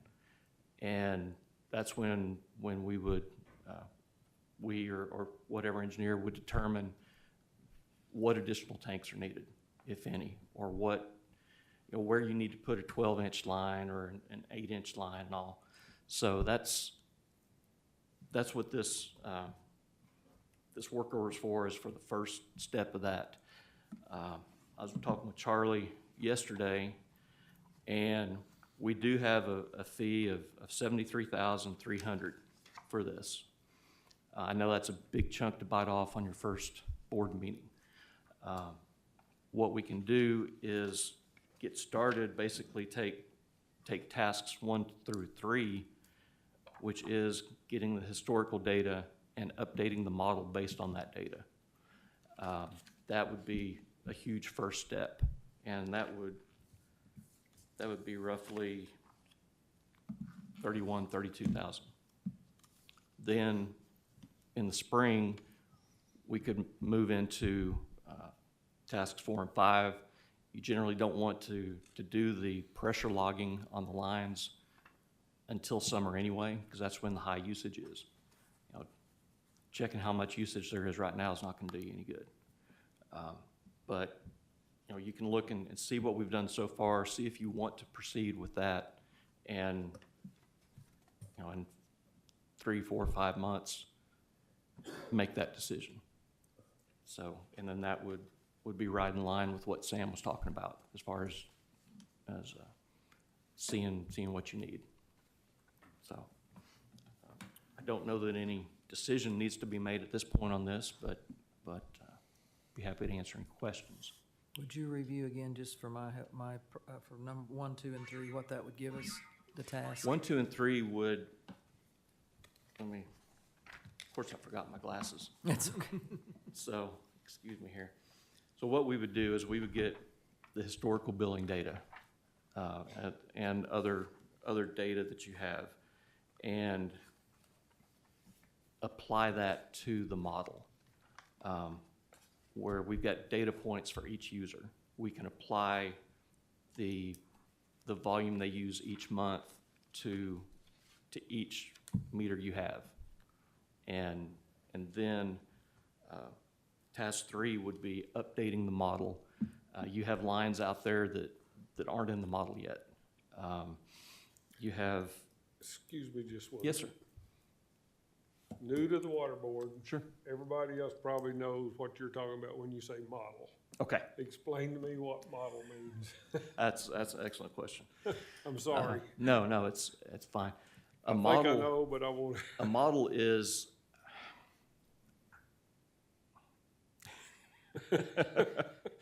Is it just where all the lines are? It shows what all the lines are, where the valves are, where the, you know, you've got pressure reducing valves in the areas because you have so much terrain change.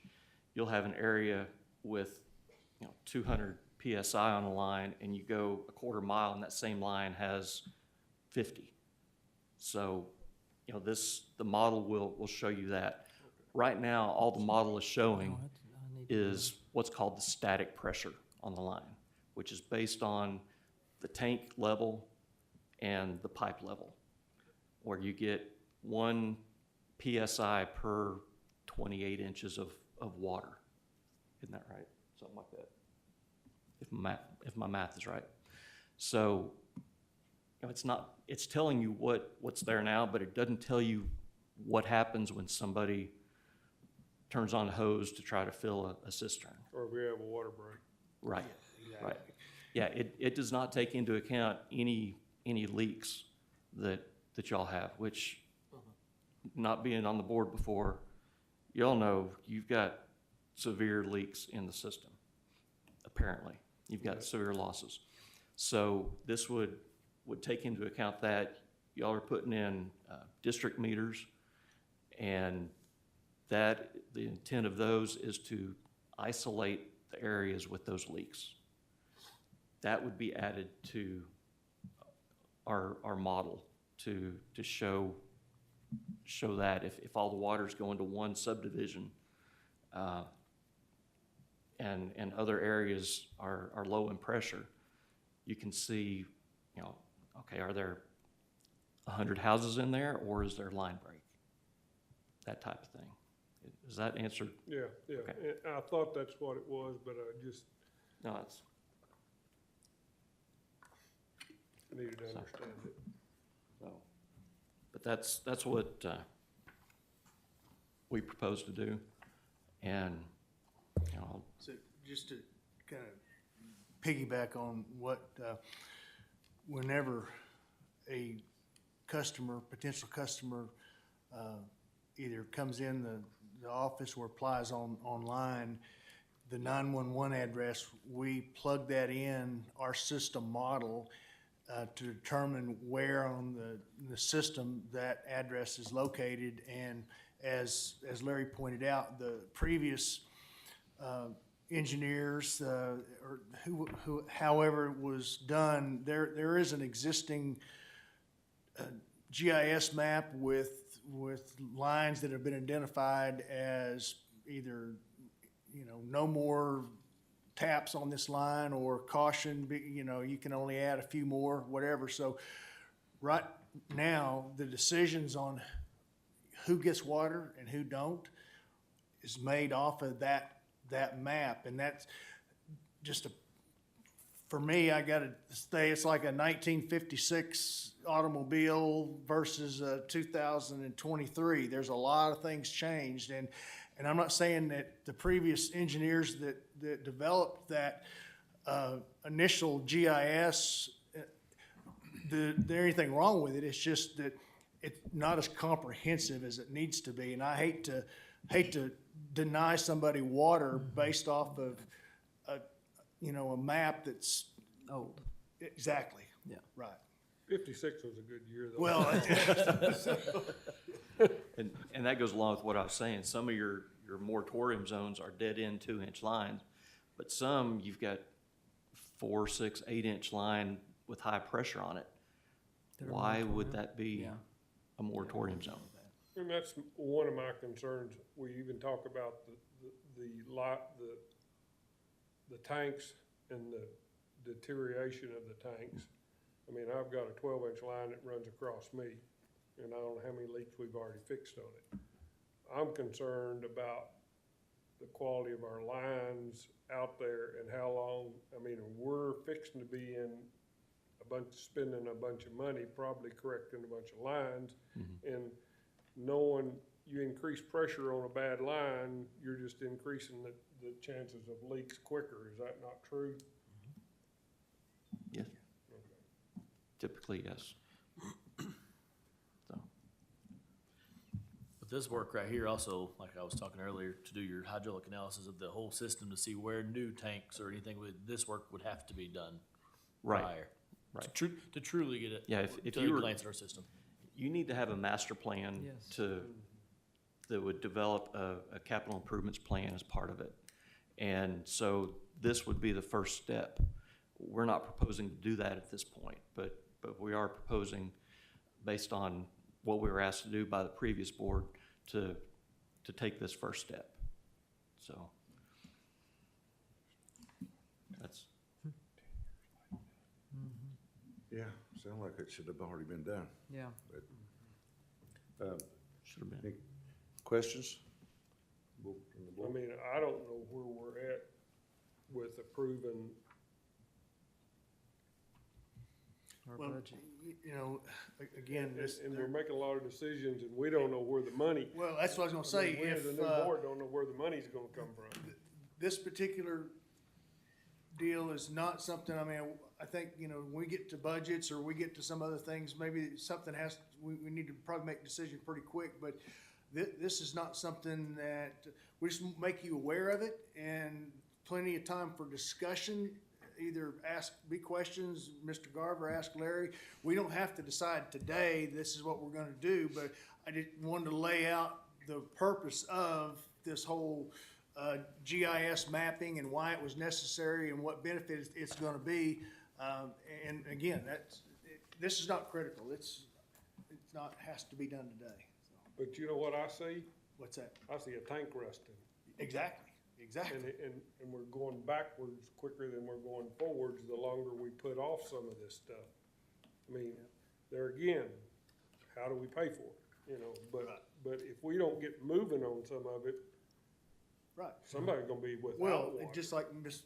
McNaughton pointed out, and then you said, or somebody said, number one, we need to be ahead of the curve. Yes. At least, maybe not in all aspects, but we need to be ahead of the curve in some areas. But right now, Washington Water is behind the curve on everything that we can identify and talk about today. That we are not proactive on anything. We're reactive, and it never is any good to be Right. reactive, and that's all I've really seen that Washington Water Authority has done, has been reactive. And we need to be proactive. Yes. But again, and I think as Larry pointed out, the number of leaks, especially in certain areas, but overall in the system, but talking to, some of the folks that was there at Washington Water for a number of years prior to and it's just common sense. 5 years ago, the amount of leaks that was being fixed compared to the amount of leaks that we fixed this summer in a 3-month period have probably, 25% greater today than they were 5 years ago. So at some point in time, it's not about laying new water lines. At some point in time, we're gonna have to start addressing the 30-year-old lines that we have in the ground today.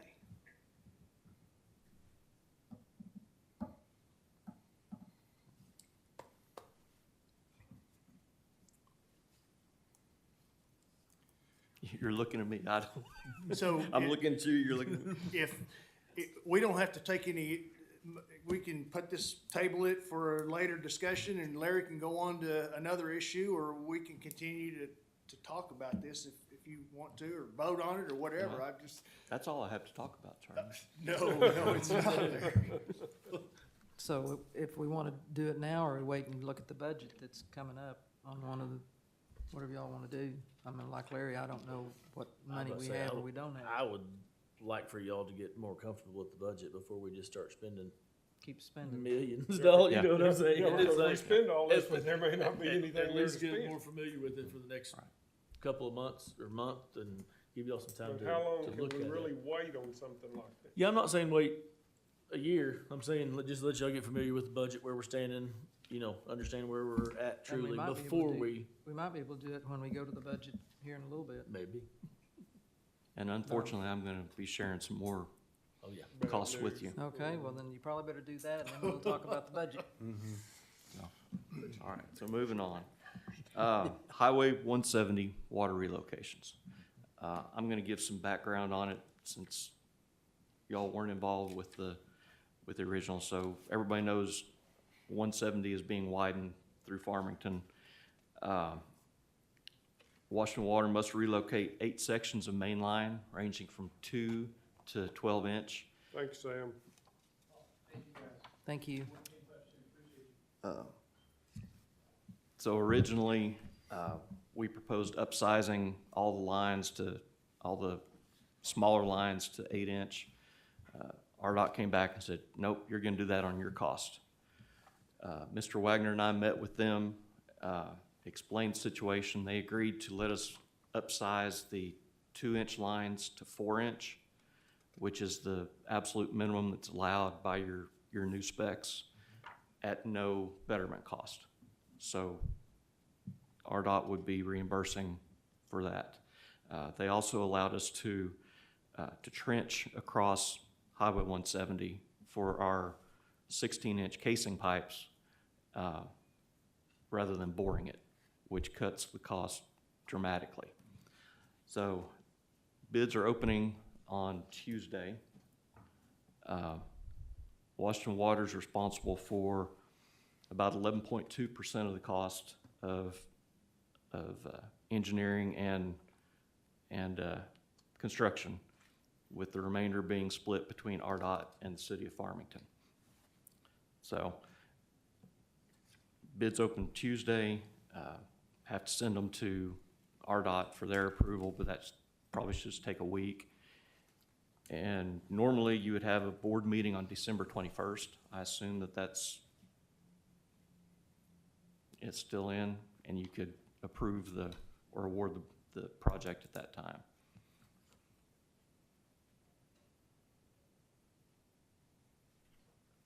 So at your next meeting, I'll just say at your next meeting, Yes. you'll be able to I'll have award the project. I have no idea what the rest of the plans are. I'll have to find out.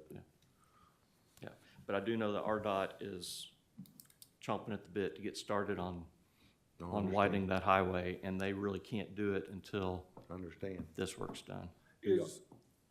Excuse me, did you also go, you're talking about this 4-inch line, did you also take into consideration if they're paying for the 4-inch, then would it be feasible to look at oversizing that and us paying the difference, the authority for future? We did look at expansion? that. The reason we aren't doing that is the 2-inch line that we're upsizing starts just north of Farmington High School and goes on up to, is it Rainsong? I believe that, which is the northern end of that branch. So it's not a line that can be extended in the future. It goes up right to your boundary. If it could be extended, then it would make more sense to do that. Explain, I'm familiar with that area. You say it goes up to our boundary. What do you mean by that? Your service boundary. 'Cause then it goes to Beyond, Farmington. Oh, then it goes. Beyond Okay, that so line- you're talking on the north end? yes, Yes. Okay, yeah, that's Farmington then. Yes. Which is Fayetteville essentially. correct, correct. So it doesn't So- make sense. Pardon me? It doesn't make sense to make it 8 inches when you're just stopping. It does, you would have a lot of stagnant water in there. I And couldn't find the print, but somewhere I read in something that Stephanie sent me. But it talked about a 2-inch and a 2-inch and putting an 8-inch in between it. Is this area that we're talking about? it is, that was in the early stages. We were trying to get as much as we could from RDOT. And So is just a 2-inch gonna feed this 4-inch? yes, yes. Where does the 2-inch come from? 2-inch comes from the 12-inch that is, that's along the east side of the west side of the highway. Do we have a map of that? In our I packet? don't know if there is a I, map in I the, don't have one with me. But the 4-inch would be a dead end, Yes, sir. not a loop. But it's fed by a 2-inch.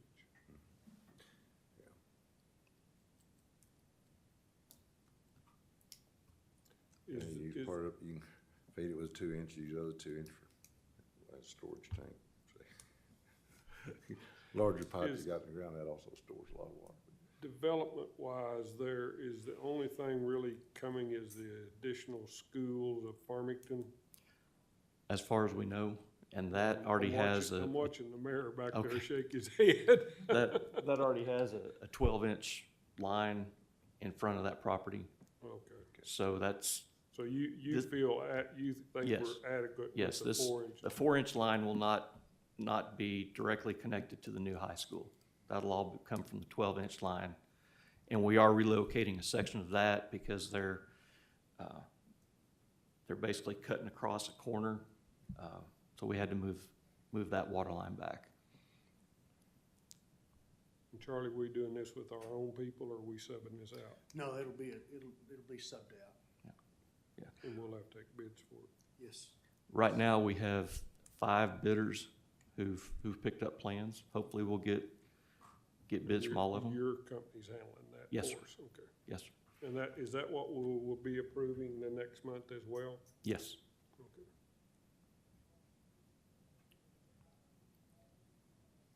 Okay, any other questions? Certainly there.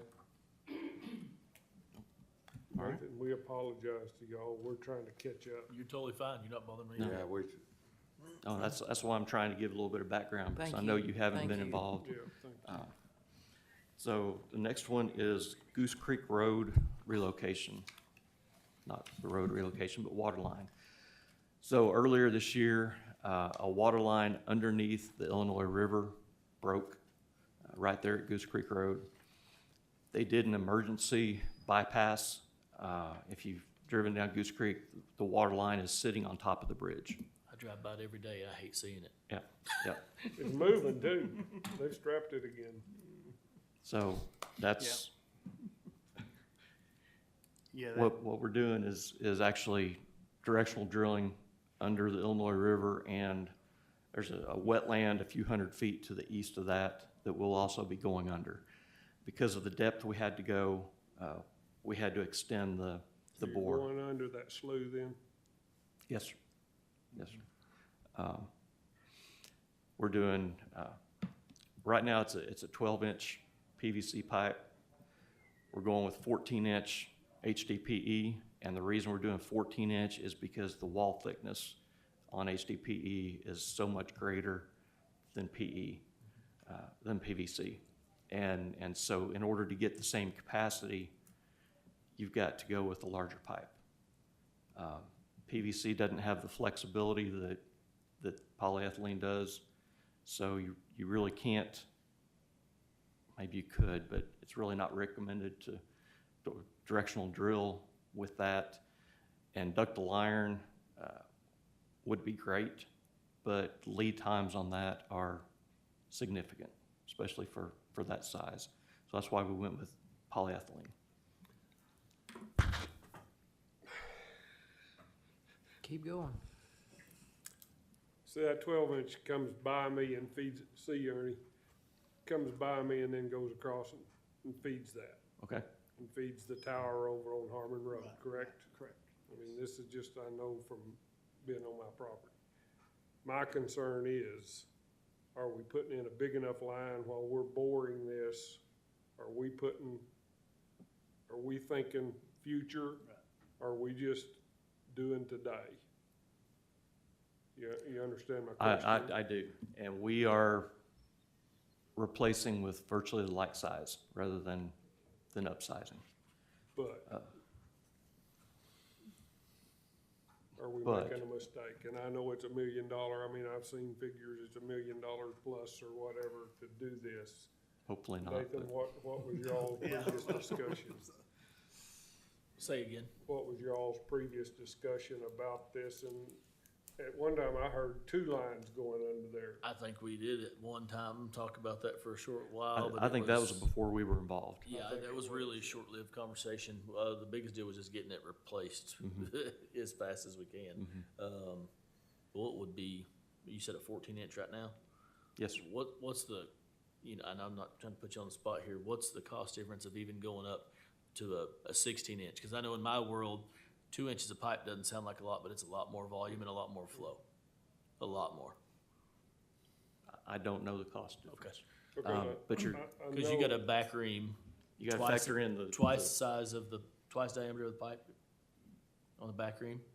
I believe so, yes. So you're still gonna back ream with a 28 versus a 32. So I know that's gonna go up a little bit, but the material itself, I wouldn't think would be that big of a deal between a 14 and a 16-inch pipe on a HDPE. That's what we use as well. Percentage-wise, probably not. Yeah. And that's my concern is, Growth. you know, in the pipe and everything, the expense of that today compared to, okay, we have to redo it in 5-10 years and spend the same another $1 million to put another line through there. That we Why should are have we done. not looking at oversizing it a little bit today? Okay, all right. Maybe some options. Well, what we can do, right now this is set to bid on the 12th. Can we give What an would- alternate bid? What we can do is have a bid alternate on there to go up to the next size. And then we would present that to the board and let you decide if it's worth it financially to make that change. Is just going up that amount enough? I don't I don't know know. what I'm not familiar with water hydraulics. I deal with natural gas hydraulics, and I know upping one pipe diameter is a significant amount of gas anyways. It's not just, 2 cubic, because it's cubic Right, inches, right. so it's actually quite a bit. So Right. I would more lean on your expertise on the hydraulics of that. It would be helpful, but just like the other project having sections of 4-inch, Feeding it. when a 2-inch,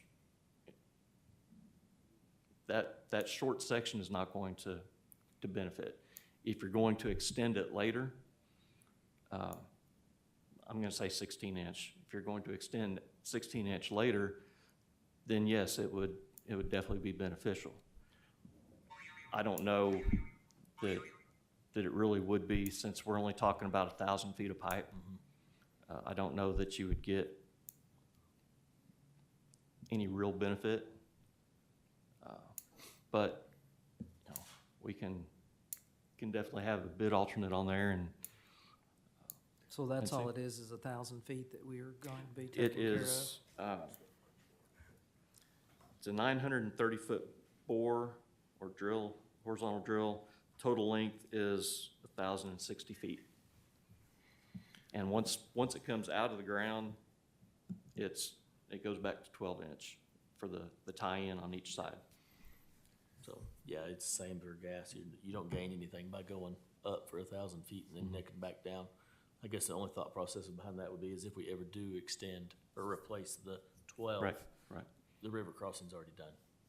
And that's where I'm a little concerned, cause like the line that comes across me, we're having issues with the soil eating I mean, when they put that in originally, they wrapped that ductile iron or part of that, but for some reason. But it gets holes in it, and We're getting pinholes in it, so at some point in time, is it gonna just, and are you gonna have to replace it, and then if you do, are you gonna replace it with the same size, or are you gonna go up?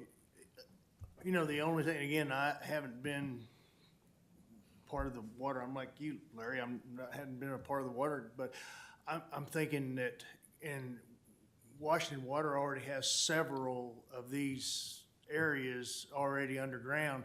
It looks to me like that, if you've got, say, a 4-inch line and you've got service lines, you're servicing customers off of an existing 4-inch line,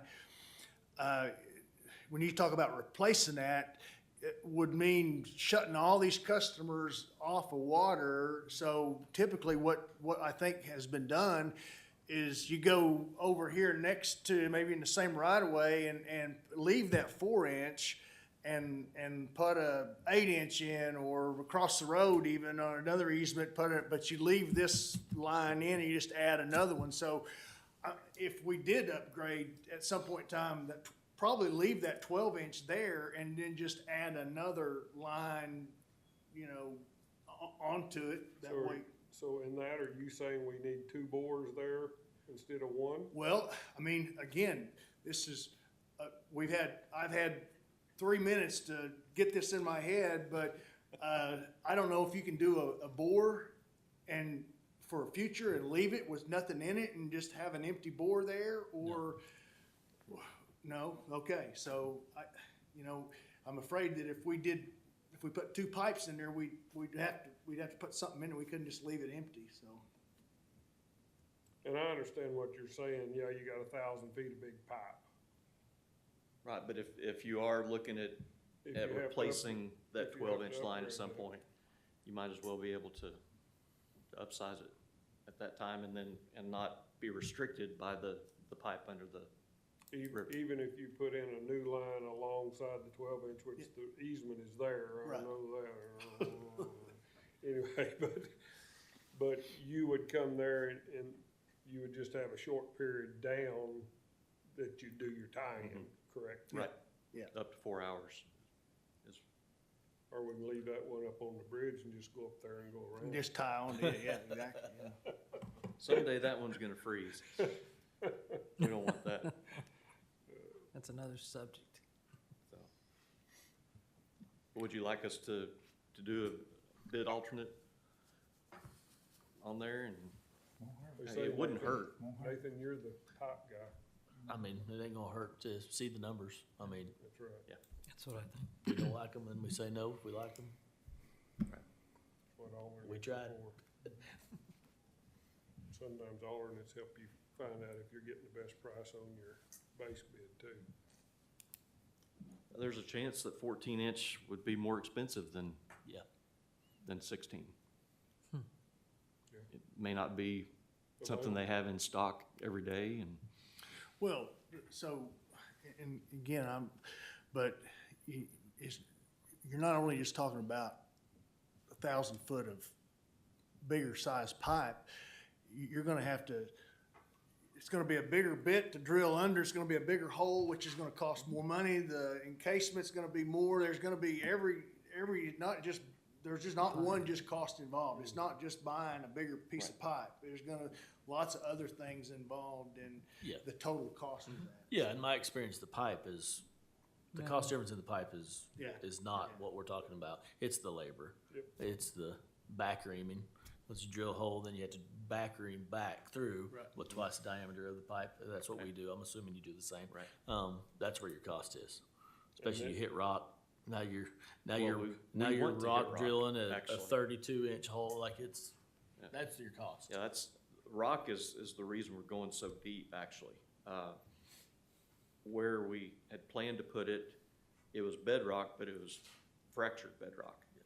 And so once you drill through it, it wouldn't have the strength to hold together, and the risk of the hole collapsing before you got the pipe in there was higher. Going down deeper, we're hitting solid rock, and so once you have a hole through there, you've got a hole. You know. And even if we go with the bigger pipe, there's gonna be a difference in cost of the bell reducers and this, that, and the other to hook it to it, but probably not that much. But I think we ought to have an alternate just to see. Okay, that's no problem at all. Okay. So we'll get an Do that, yeah, do addendum that for put us, together please. and get that out to them. We've actually got a pre-bid meeting on Monday, Monday. so we can, So the bid is gonna be a straight rock bid. It's not gonna be a rock clause. right, Okay. right. We included the boring logs in our plans, Bore profiles. so they see what we see, Okay. so. I know too, when you're down that deep and in rock, your job plans on being 1,000, but it can turn into 1,200 because you can't steer up. Mhm. You're in solid rock, so those numbers can change as well. So, yeah, it is a unit price bid, so if they have to put in 1,200 for, Because you can't just turn up and come right, up. right. But they are required to notify us before going beyond that distance. You know, we don't want them to just do it to get more money. Yep. Okay, anything else? Not on that one. Okay. All right.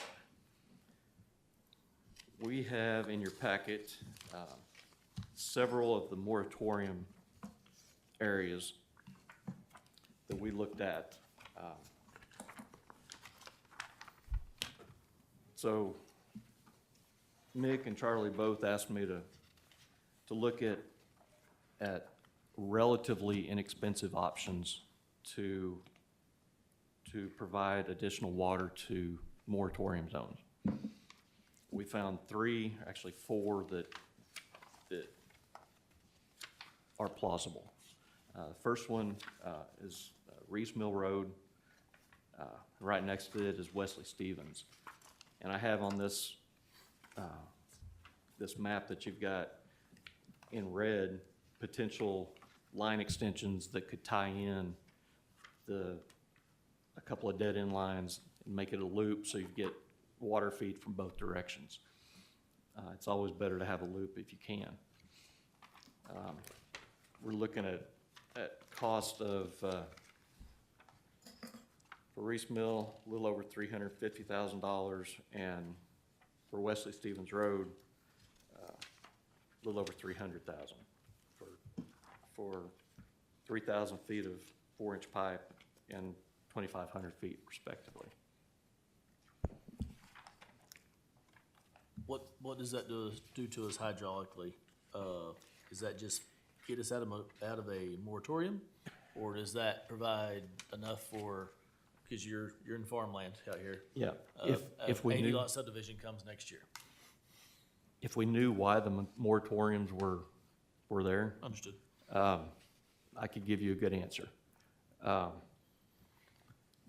I'd already asked that question. It's like, if we're gonna spend, we got three options here, which option is the most, but what's gonna help the most people? Well, without I can't get him to commit. Without a good GIS hydraulic model, we can't, really can't commit. Yeah, Mr. Wagner kept asking me daily, how many people can I put on a 2-inch line?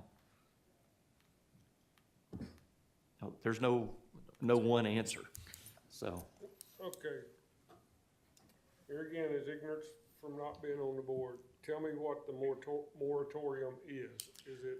Maxed out. Moratorium is the previous, actually 2 boards ago, came up with these areas that they prohibit any new connections.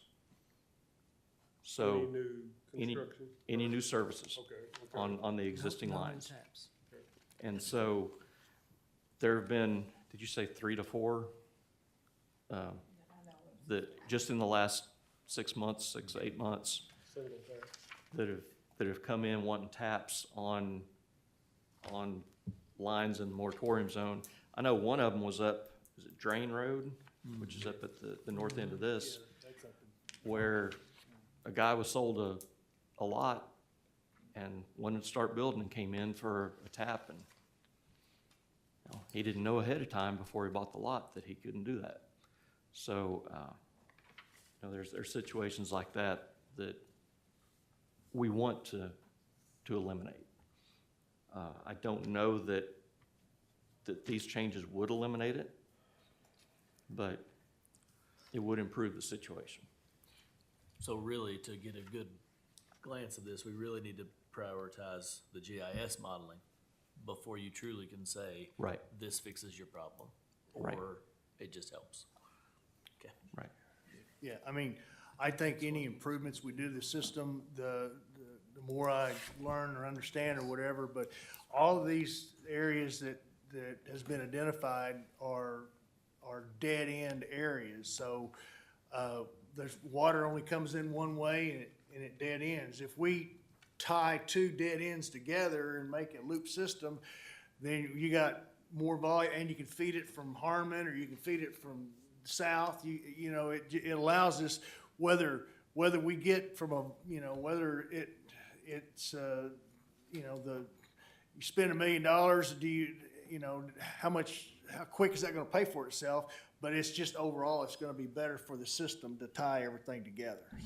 Okay, here, Agreed. Oh, go ahead, sorry. no, go ahead, Nathan. I was just gonna say, agreed, all of these would improve it. I guess there's so many issues like this. Yeah, there's a We lot. almost need to prioritize them, in my opinion. We almost have to spend the GIS money to truly see where our problems are. Because, yeah, absolutely, 2-way feeds are great. Yes. No questions asked. But Where? Which one? Which one's most important? Where's the growth effectiveness at most? Is my only 2 cents, I guess, on that. And that's the test, what he was talking about doing earlier. Yes, Correct. the GIS modeling Yes. for 73,000. Yes. Okay, my problem here is, yeah, the single individual that bought the lot that can't get a tap. I'm really sorry for them, but because it's happened all around me. When developers come in and buy this land and put all these houses in and make money off of selling this land, why should we, as the water board, pay the money to upgrade that whole water system for them to be able to sell their land for more money? Now, this individual, I'm sorry, but whoever sold him that land's the one, I agree. I didn't say. I agree with you. But how do you, because I know this land, I cut hay on a lot of this land. How do you control that? Because what I see here is potential growth areas that are gonna grow big time if they got water. And that's all it's waiting on. So we don't gain anything by spending the money and upgrading the water lines, But do we? isn't that our responsibility? As a- Well, is it or is it not? It is for individuals, I agree. what's your opinion? You've been in this. Well, our whole purpose here, you know, is to provide the best possible service to the most customers at the lowest possible cost. And that's always, you always gotta keep that in mind. And we're here to provide service, and yes, we need to be able to service everyone. But the problems that there's a lot of, Yeah. it's real simple, you know. If you look into it, you gotta have the water supply to start with, and now, I've heard a lot of complaints about the people offering for, or asking for taps to areas that I'm not talking about realtors or just property owners that have 100 acres, they want to give their children, you know, and they both want to build a house on it, and they've been told, well, it may not be possible to get water service there. Well, you know, to me, that's just unacceptable. I mean, and we got government funding, we got a lot of things available to extend those and tie those. Well, you're familiar with all of it, you work in it every day. Right. And I have for 50 years. Right. So, state and federal level, and still do. I don't have any conflicts of interest with this, so I checked that out. So, but there's a lot of things that we can do that to really improve things at a low possible cost. It's not, but all this GIF is a question now that you're wanting us to answer, right? To spend the money on identifying the projects. If you're willing to do that today, yes. But Charlie, what do you? Well, you know, I think Nathan brought it up, made an excellent point, pointed out. You know, again, I'm not saying it's the best process. We can entertain any other ideas, but from the past, we pull up this map and it looks just like this.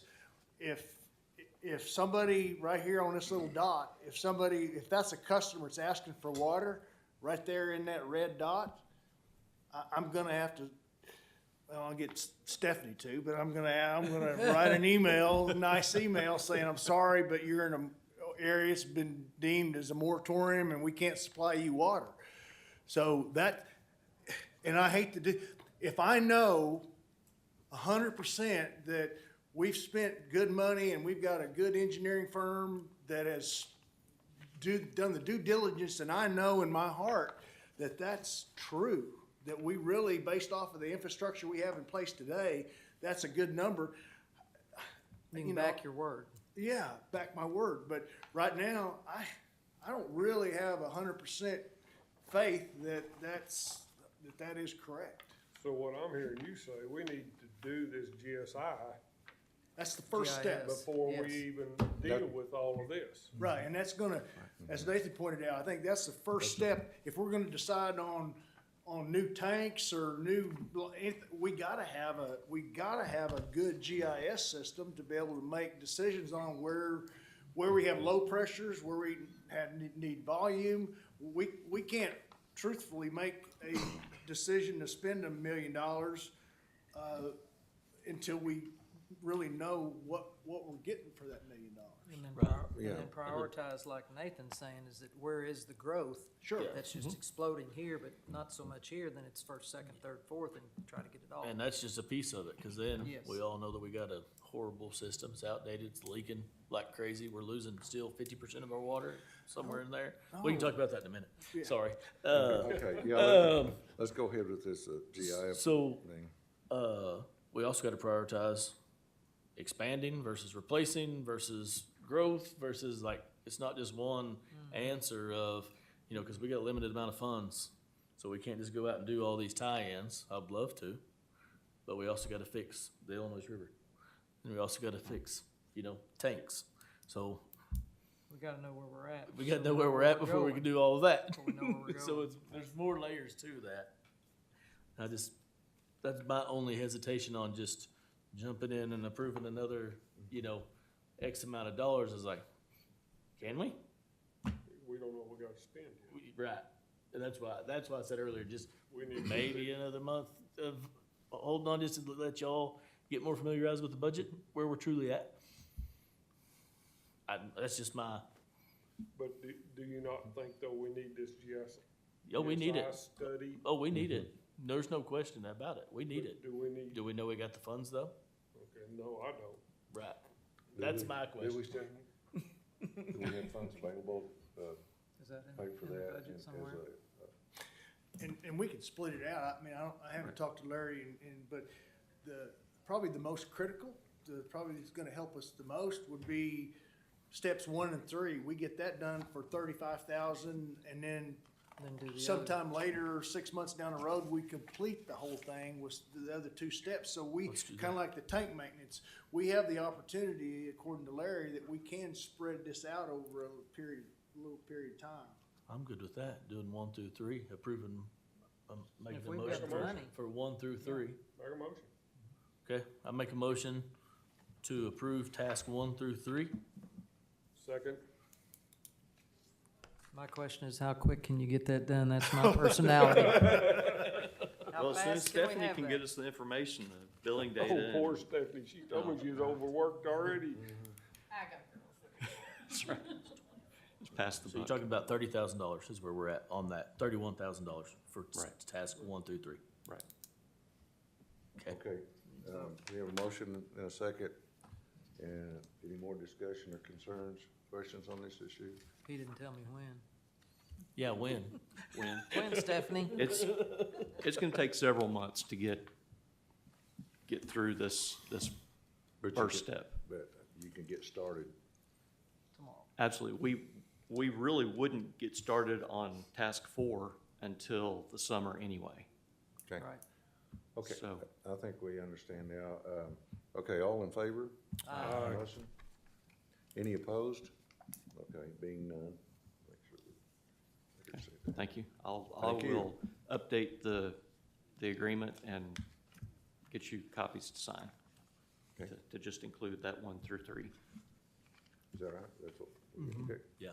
And then you guys just want to hold off on D, item D on his, the water line extensions until we get Yes. this work done?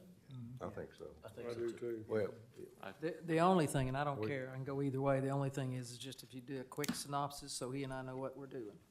Just real quick, like, Of each because of I these? now understand the Goose Creek, I understand 170, but if you could just like give Okay. us a synopsis of a little bit, then it might help him and I to get on board a little bit better, and then, All right. So what we were looking if at that's is, okay. Yeah, cause I don't know who's requesting it. so on the first one, you've got dead ends on, I think it's Williams Road and Reese Mill. Yep. You could tie those in together, create a loop. yes, that's the one thing that bothered me about you talking about all these dead ends. And, Right. Of course, Do you you know have better like- than any of us, you should never have a dead end on anything. That's trouble. Is this Absolutely. red line But I know what you- you're showing? The red line is Yeah, that's the proposed extension. proposed And extension. then do you have dollar amount on anything at all as far as cost? The dollar amount I you wouldn't should mind. have, Next page. I believe the Gotcha. next couple of Okay, pages. perfect. The first one, well, my first one is the Reese Mill Road, Okay. and the other one is Wesley Stevens. Yes, okay, Both three. perfect. And unfortunately, you know, a lot of these areas, you would have to go across the river, which obviously is gonna add significant cost. You done on these? Yeah, that's probably, I mean, there's areas where we're probably, but I feel like several of these proposed areas are areas that haven't even addressed, but when you can look on our GIS map and you're like, well, why didn't they tie in this other 1,000 foot? It dead ends here and it dead ends here. Well, if you look close enough on the map, the damn Illinois River's right there, and that's the reason why they dead ended it, is because they didn't wanna, they couldn't. Yeah. On the Wesley Stevens, are you taking it across, Clear Creek? Isn't that is that That'd be, Clear Creek? that'll be Gibson Hill Road, Gibson? right? Yeah, are you tying up there on, you going across that creek and looping it up there? I don't On see it. Goose Creek Road? Yeah, No, his tie-in is on Gibson Hill. Gibson Hill, right. Wesley Stevens and Yes. Gibson Hill. Gibson Hill. okay, We looked at going across along Goose Creek Road. yeah, Those are on two different pressure planes, okay. and so you would need a pressure reducing valve on there. It could be done, but Doesn't gain you. it doesn't gain you as much, not as much bang for the buck in that situation. Moving on to Cove Creek Road. We're showing potential extension from Skylight Drive down to Cove Creek Road. It is almost 2 miles worth, so it's gonna be more expensive. And you still would have dead end south of that connection on Cove Creek.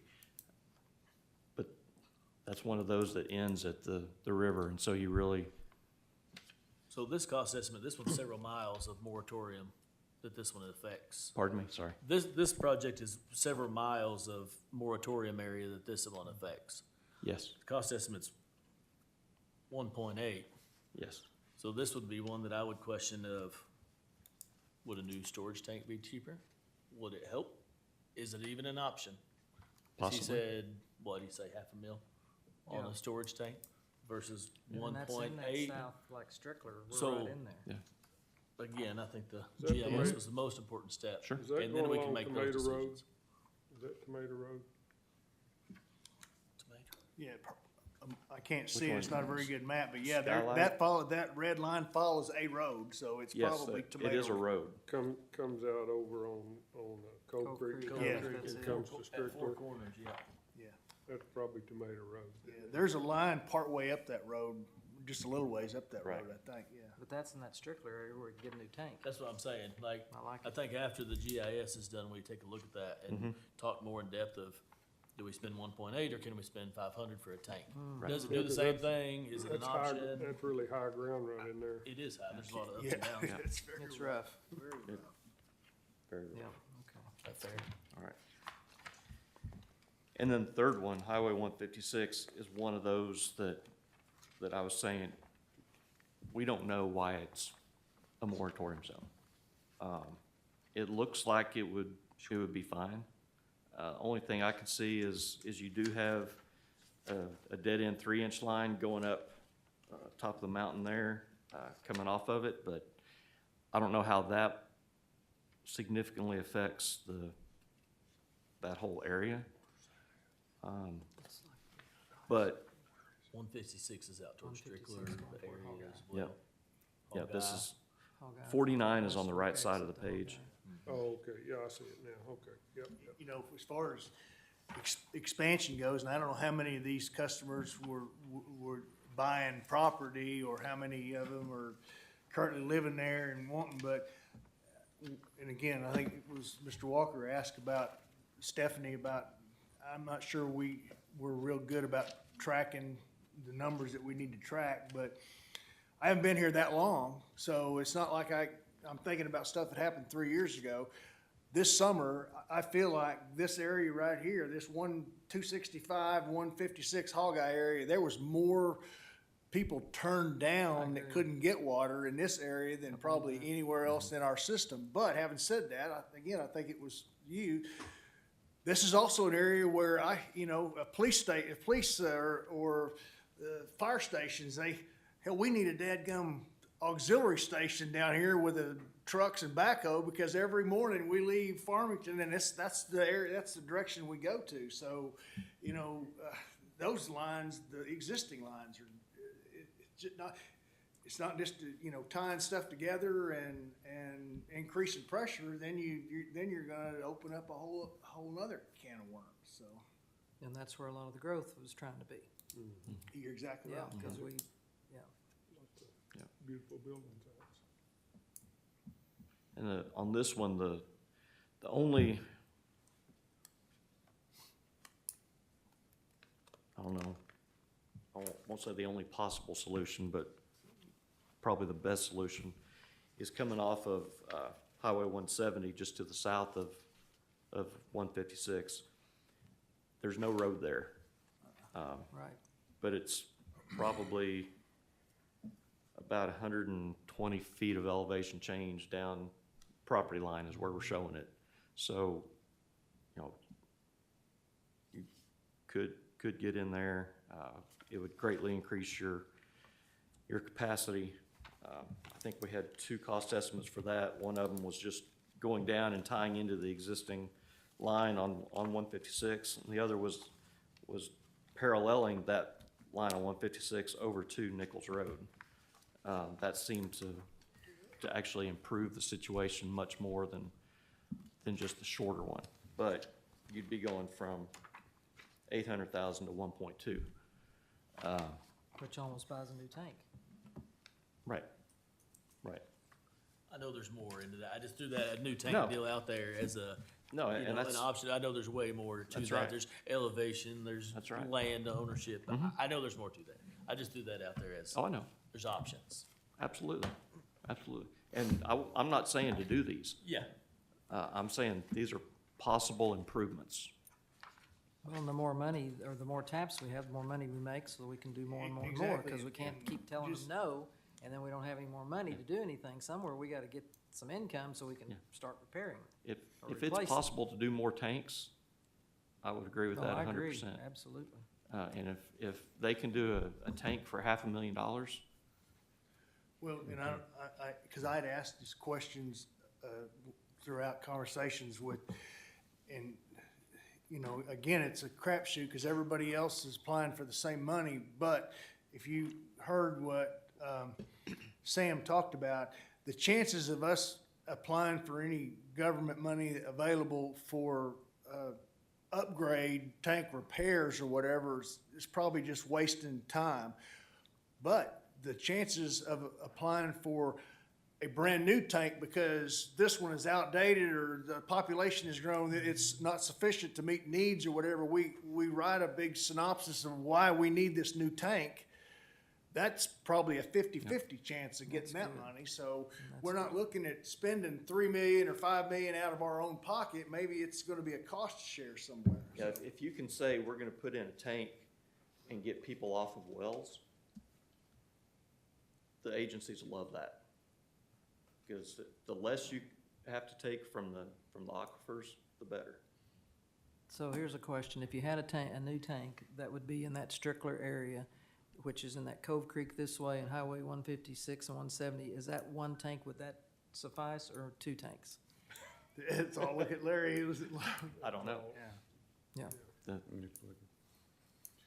Yeah, there's certainly a lot of money available out there as well as you know through USDA, RDA, all those Yeah. people have.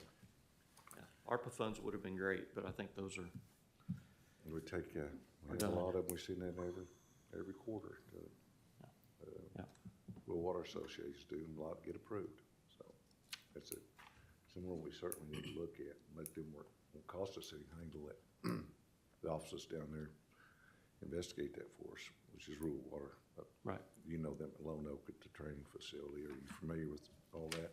With what? I couldn't, I'm sorry, are you familiar with the offices at Lone Oak that do all the training for the health department and all the No, I'm schooling not. and backflow, everything? Well, they also have people that do this full-time on the loans and the grants applications, and they certainly get a lot of them funded every year. And I think it just fits right in, so because if we can get more income, then I we can can get fix them. what's getting ready to break. I can have them get in contact with you, or however the people down there, that's what they're paid to do. And we get paid from USDA, FHA, and soil, water, all those people, natural resources. Yep. So that money's there, and that's what it's for. Who needs to be the one that he's gonna give the information to that can, which one?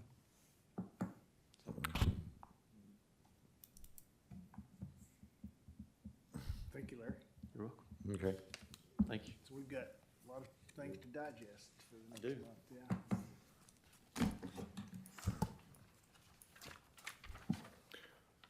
Okay, where are we? Thank you. Thank you. Yeah. Thank you, Larry.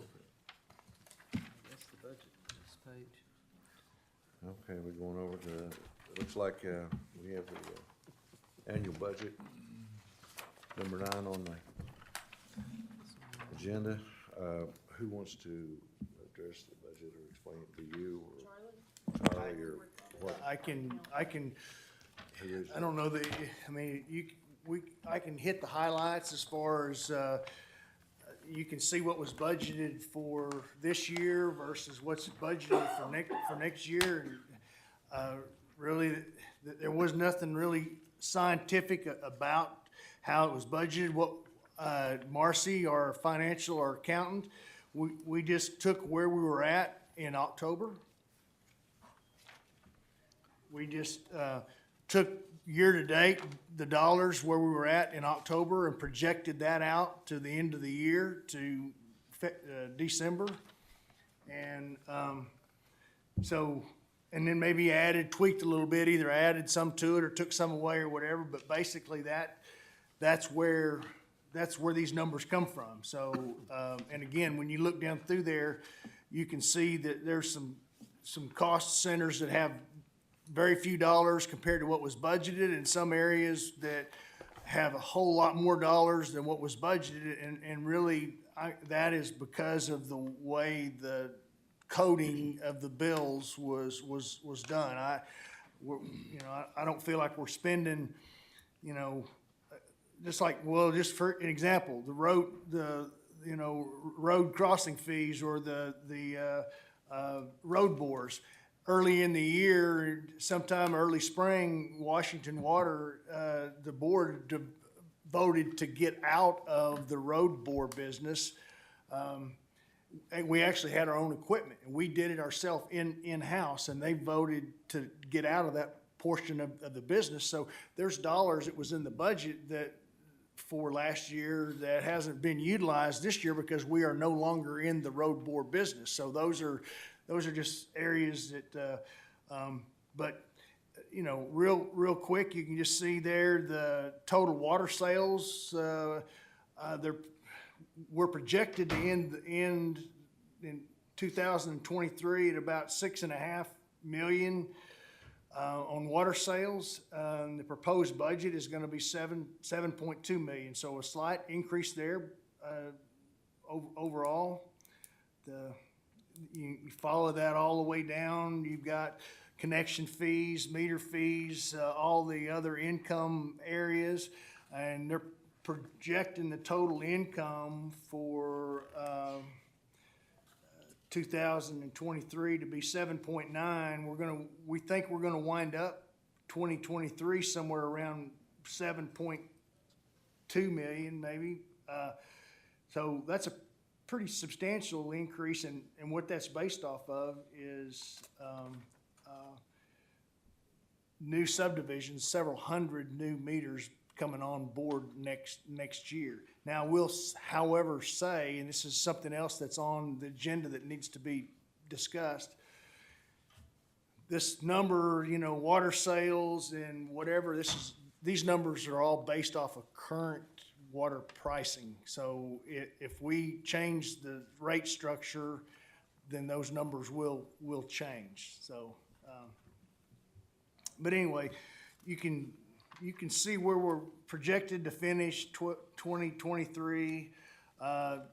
Gross, when you take out, so you got your, total income of 7.9 million, and then we factor in, it's crazy, and that's another thing that has to be talked about at some point in time, but you can see what it costs us to buy water from 2-ton, and then we also have to buy water from West Fork. West Fork buys water from Fayetteville and then turn around and sells it to us. So, but anyway, so we start out at 7.9 million projected, profit at the end. After that, cost of goods is gonna be 4.6 million, which would be, 4.2 million is where we say we're gonna wind up this year. So 4.6, that's gonna be, $500,000 projected more profit, at the end of the year. But again, we can go over however many of these lines you want to, but, or and maybe when you look at this, you may ask to redo how it's calculated, but,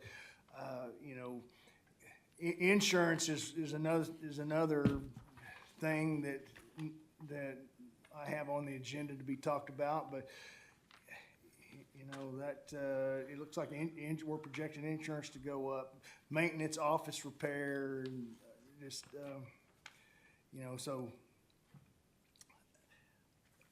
At the end of the day, when you get down here to the end of the day, probably the biggest thing that you guys at the end of the day wanna look at is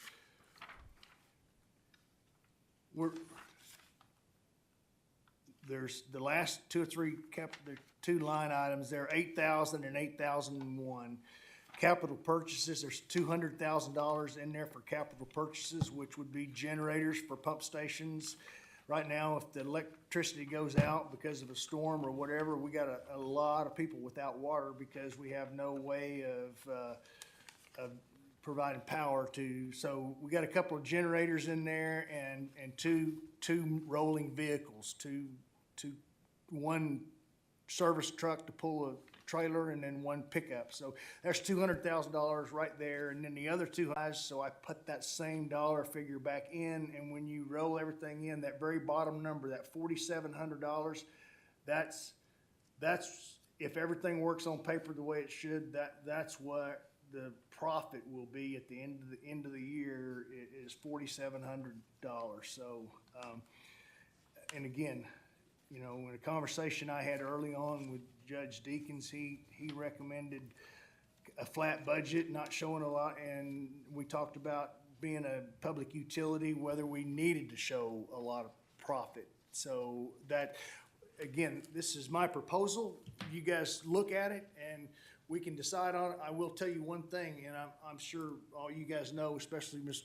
Bartholomew, but we were supposed to have this turned in to USDA, the state, by today. Today was the drop dead day. I contacted Neil Hodges, who is our contact at USDA, and got an extension. But we need to have, not only does he have to approve it, but it has to be approved by another committee of some kind, but it has to be done and approved and submitted with minutes. You guys will have to have a meeting, so if we don't approve it today, it'll have to be approved by December because it has to be submitted and on record before the end of the year. So this is one of those deals that's coming down to the wire. It needs to be done. I think RDA has to approve our budget as well, if I'm not mistaken. RDA has to, so Larry, Mr. Walker have to. No, I got off that. Oh, did, okay, you're off of that, okay, yeah, so.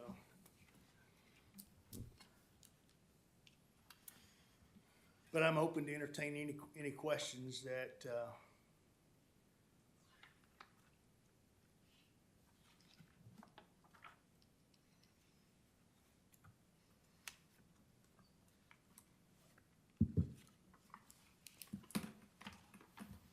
Okay, Steph, you have anything you'd like to add to this, or you need to, or?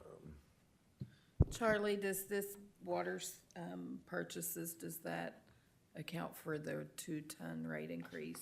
it that's does going not. into This effect in budget was January? put together versus where we're at right now. That's what I said. If we do vote to, then these numbers will change. I mean, what's gonna change for sure is the amount of money that we plugged in there for 2-ton, because whether we take an increase on our customers or not, 2-ton is gonna charge us more, so that number will have to change. So in reality, if nothing else changes, that number then becomes a negative number instead of a positive number.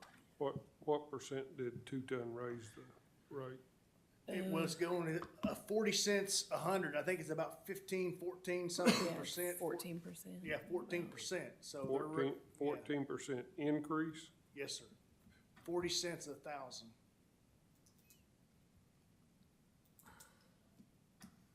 What's the base rate now, 38? 36, 32.99, 32, I I think. believe.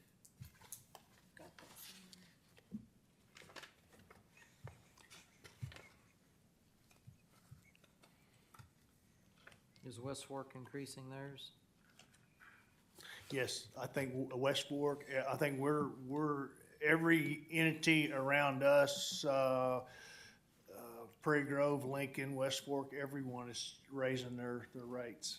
Yeah, but I'm saying on the purchase of the West Fork Water, are they gonna raise their water charge Oh, I'm to us? assuming, I haven't heard anything from them, but I've not heard anything. Okay. I'm assuming that there, any rate increase they'll pass along to us as well, so. Our base rate is now 32.50. And So then, essentially, if we raised our base rate by 14%, the actual, it'd raise the base rate to 37.62, something like that. yeah, and then, of course, we, 925 per thousand Is what we're charging, what we charge. and we're paying what? We will be paying 320 per thousand after the increase. Right. So that 14% is about $5. $4.62, Yeah. if you figure $33 base.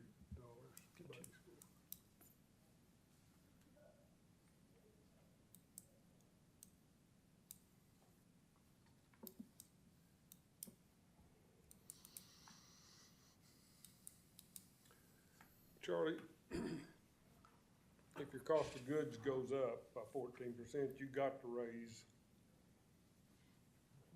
your revenue by 14%. Now, my next question is, we all know that everything that we deal with today has went up. So have you projected enough of that into this budget that you think, can we get by with a 14? And I know I'm jumping the gun No, here right. on increase, but that's gonna be our next issue. Well, as you can see, I mean, you know, Well, depending yeah, on but how much the price of gasoline or fuel goes up or versus anything, I showed an increase from where we project to end the year. I showed pretty much an increase overall, but, you know, did I show enough? I mean, I didn't take a 14% jump across the board as far as every cost category, so, you know. I don't know that you would need to do that, Right. but your cost of buying water, if it goes up 14%. Yeah, you've got absolutely. to raise it 14%. Well, and that's why I was say, I mean, you guys got a copy of that rate study. We're financially sound, we're okay, but we're not on the top side of the financial portion of that rate study. We're on the lower third. So if we take a 14% rate increase and just take it on the nose and don't eat it, we're probably gonna be right on that line. And that's not gonna give us any money for future repairs and tanks and lines or whatever. So to be able to accomplish the things that we need to, for, you know, replacing infrastructure, we're gonna have to stay up with, you know, by increasing the rates.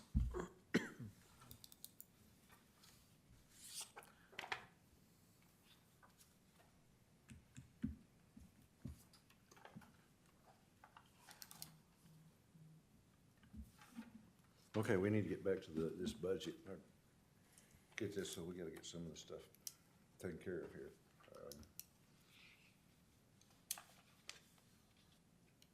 When are we presenting the audit? Official audit, is it January or? Yeah, it's usually after the first of the year when we engage the auditor. Okay, yeah. Okay.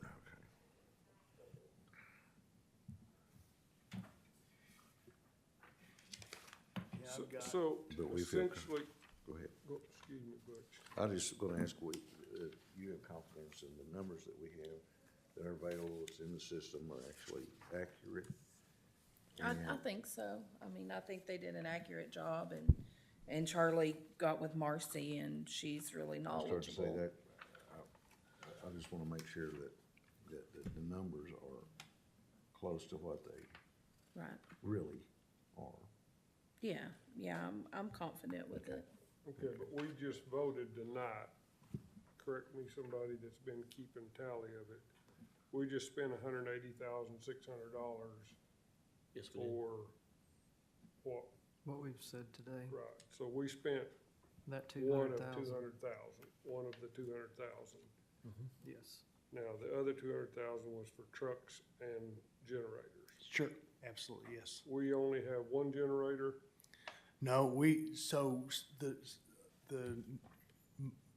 have, I think we have 14 pump stations. And I think we have 6 or 7 generators that are installed on the newest pump stations that we have. But, so we're gonna say that maybe half of the pump stations we have generators, and the other half do not have any generators. But They're scattered out, so That's what I was chances of, you know, and again, kind of just following through on everything else that we've talked about, we don't necessarily have to have a generator at every single pump station. The more lines we get tied together in a loop, we can put one generator at this pump station and it can feed a general area, but we need a couple of more generators in some strategic points throughout the system. now but you said a truck to mobilize that generator, are you using a mobile generator, or are you putting an in-place generator? Well, when I ask for 2 generators, one generator would be a stationary generator that would stay at a large pump station. We have 4 small pump stations that actually encompassed in some, what we call dog houses, some little transient aluminum or fiberglass pump stations. Those have small pumps, would be able to utilize a mobile generator, run this pump for a while, pump some water in this tank, and then if the weather allows us, the roads are available, we could go from, Cove Creek down to, Winslow and hook on to another one and feed that area for a little bit. So my idea would be one big stationary generator at pump station 13, and then a mobile generator for a smaller. And if we only did one,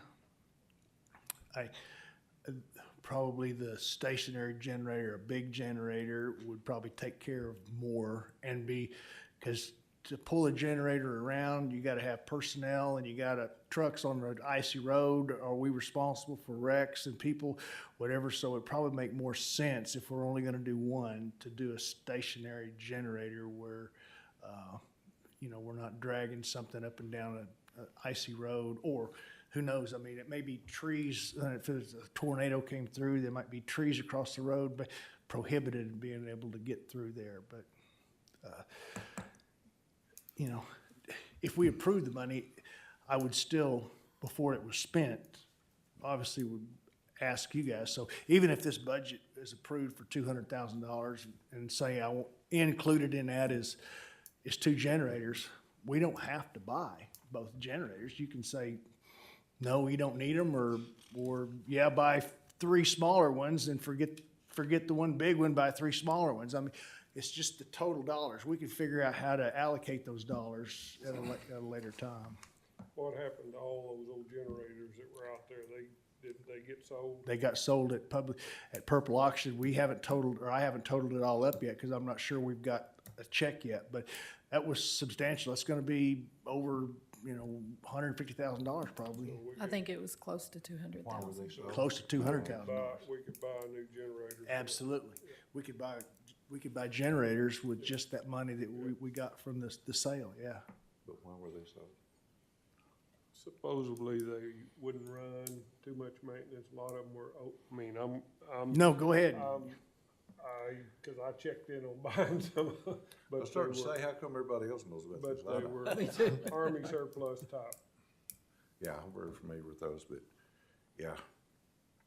But it's not, Absolutely, yeah, that's pretty much the same story I got, and I think a couple of those were hooked up maybe at one point in time, but one thing that was pointed out was without any exterior alternate fuel tank, I think the fuel tank was only about 8 gallons on there, and by the time you filled this generator up and went 20 miles down the road and filled this generator up, yeah, exactly, you had to come back and fill this one up again. So it was almost, it didn't.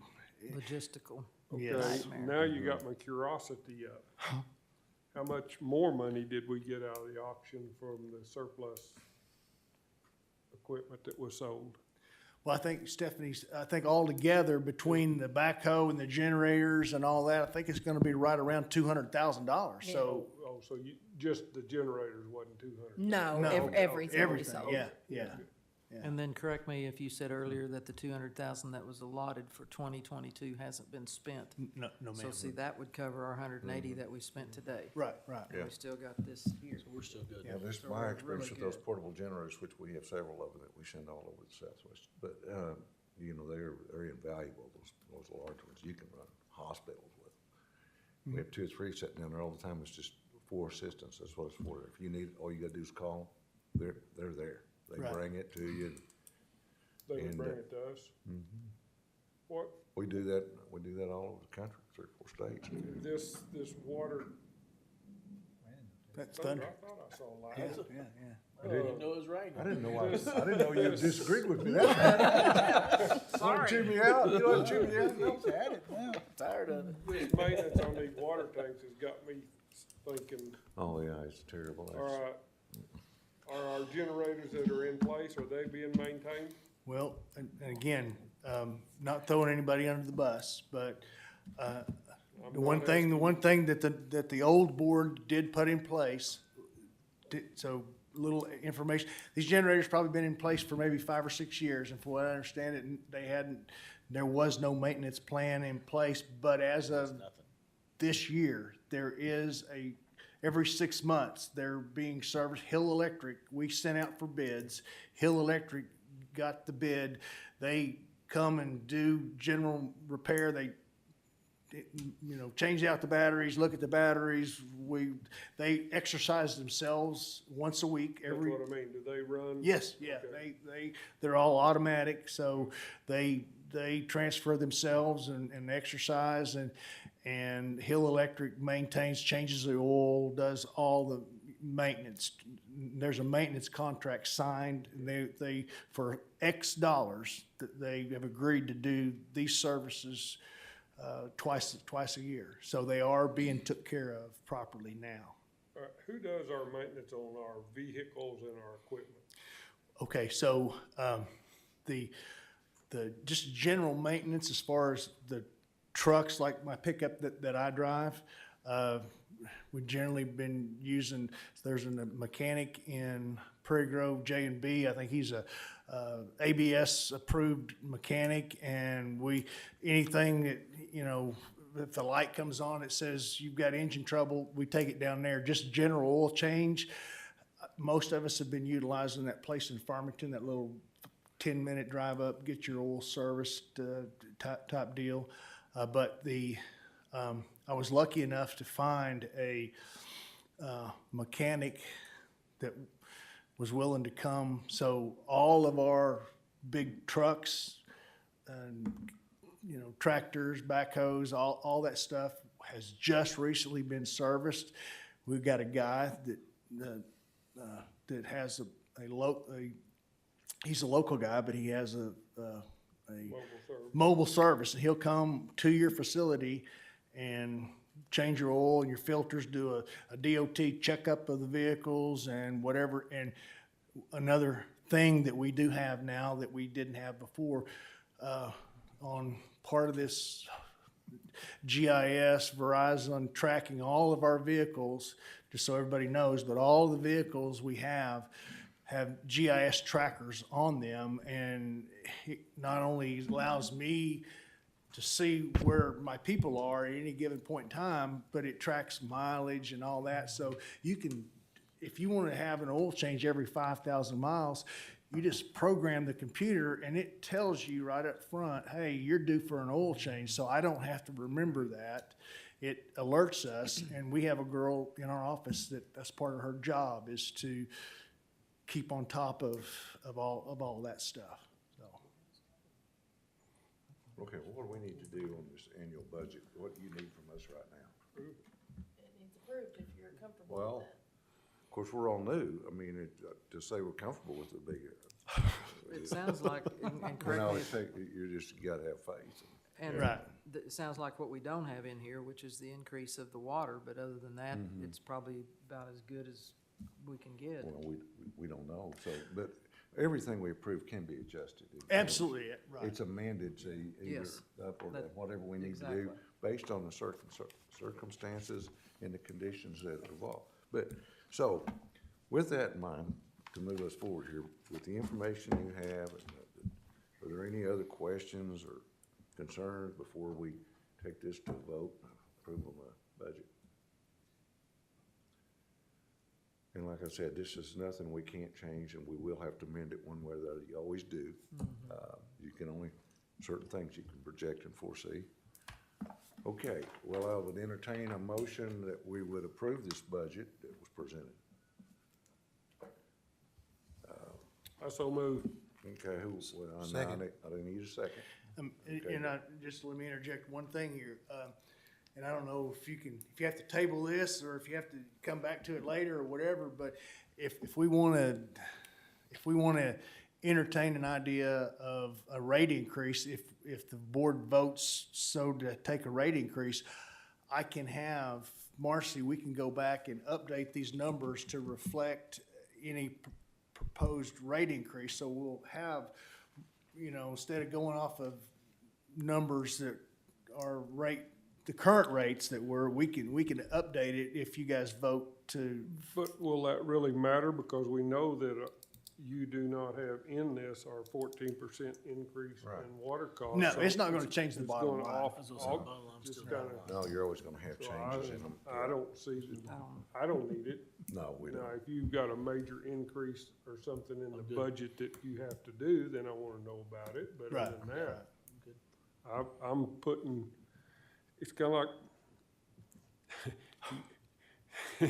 your britches is on the line, is what it really boils down to. Absolutely, absolutely. Well- I completely understand. Yeah. But we have an auditor and Yeah, but an I attorney mean, that's gonna help take care of it. but the auditor doesn't know what we're spending. I mean, well, he does, but still. Mhm. So call for the vote? Call for vote. Yep, that's what I'm doing. Okay, all in favor? Aye. Aye. Any opposed? Okay, that's it. Budget's approved. They're coming to get you, I think. You better go hide. Okay, the next, the water rate increase discussion, is it?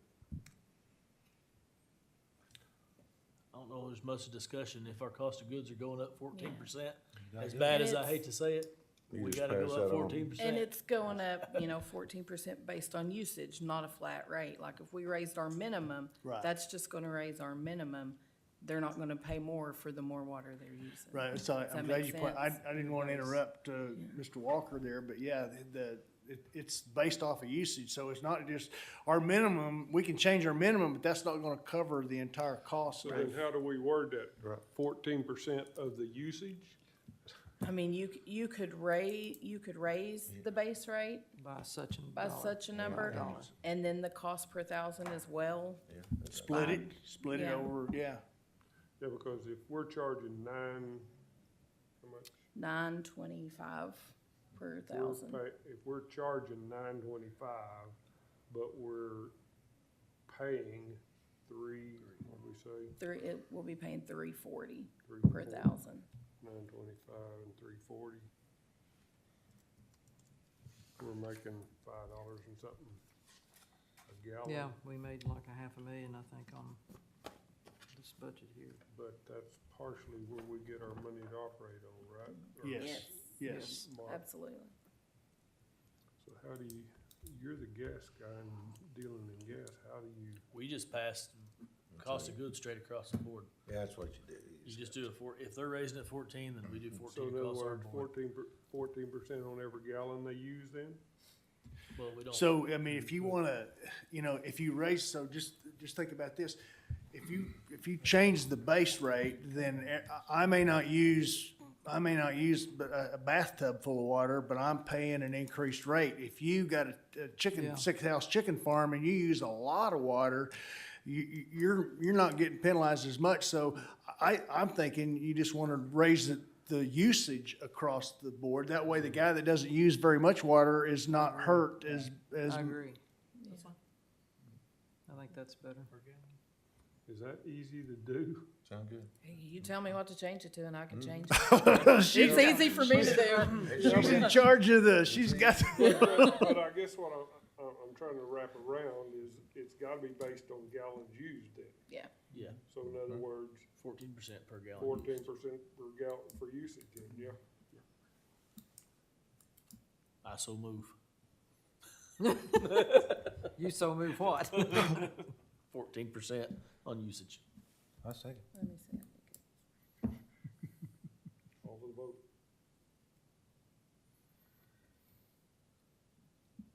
Yeah, they're going up, I think 14.13% is what 2 tons going up. So 14% times 9.25 is what the new answer will be, is that correct? Yeah. What does that end up being before we vote?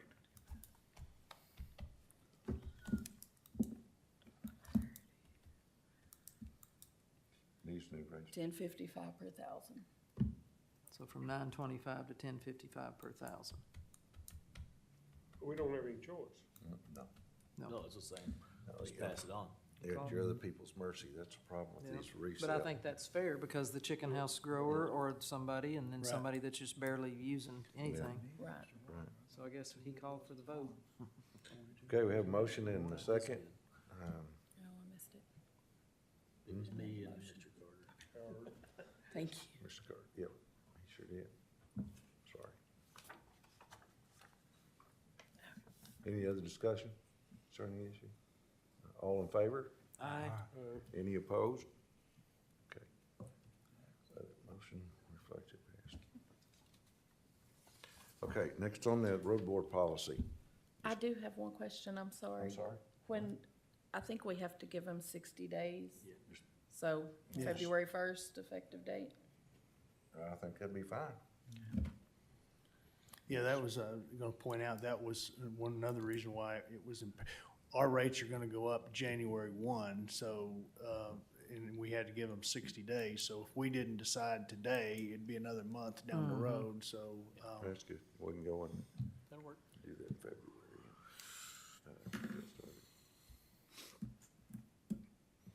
Okay, well, about the road board policy. Okay, so a little bit about that. As I mentioned earlier, Washington Water at one time was pretty much 100% sustainable in every service that they offered.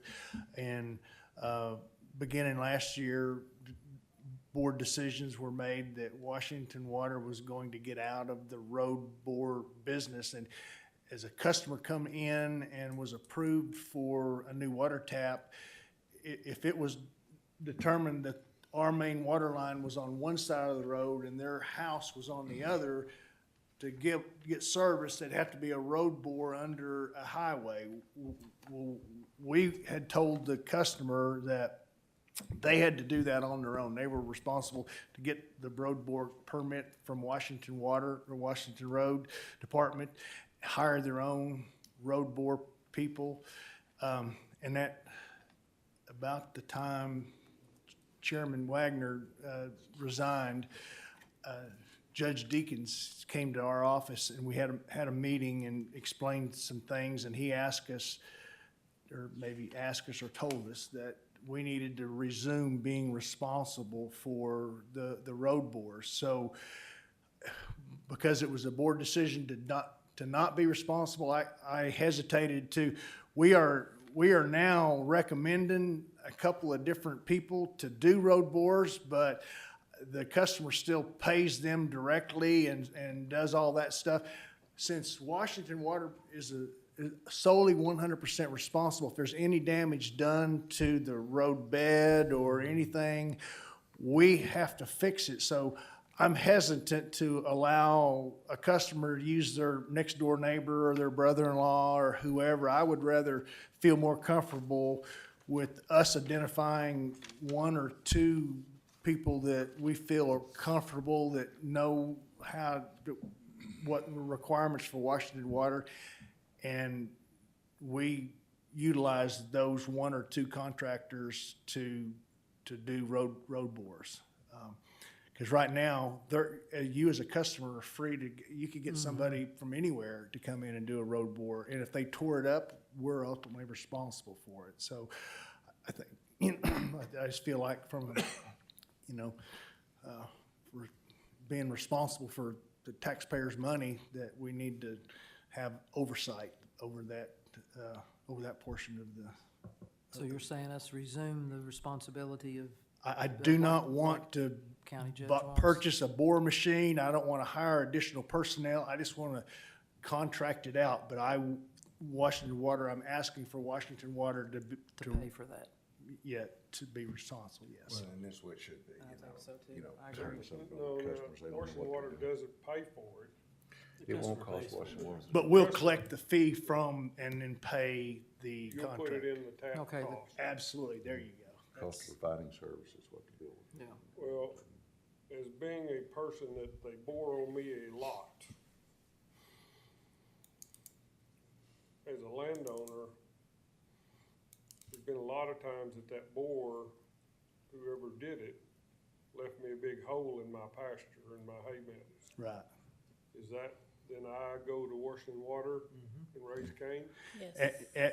Going forward, Yep. yes, that would be something you would come to us, and we would either have to persuade the bore guy to go back and fix that, or worst case scenario, we would be responsible for returning your field to the condition it was prior to. How does the price compare with the new subcontract boring people compared to the price when Washington Water did it themselves? Well, I'm going to defer part of that question to Stephanie because she was very much a part of that. But from what I understand, we'll contract a set price. So as long as it's just a normal road bore from this right away to the edge of this property, it's just going to be a set price, say $2,400. And then if it's an 80-foot, if it's way up the side of this hill or whatever, but it's going to be a set price. We will know ahead of time. Right now, you could charge $3,100 and Nathan Prince could charge, $4,000 or whatever. Right, So that's a problem with having the customers hire their own people because, They're gonna find somebody cheap. well, and the contractors can take unfair advantage. They can charge them 3 times of what it costs. to Right, provide the exactly. service. Where the water authority does it, you just pass on the cost of providing the service to the customer or landowner. Right. And it doesn't cost us anything, and it saves them money. Right, exactly. So that's the way you want your customers treated. And, Is that fair? Is that the way? Yeah, the contractor we used before, he will charge us, or the customer, $2,500 for a 100-foot bore. That will include the pipe. And then anything over that, he'll charge them so much a foot. And then we would bill that to the customer to Extra on recoup the top. money before we would set a meter. So they pay for a meter and they pay for a bore. Yep, all at once.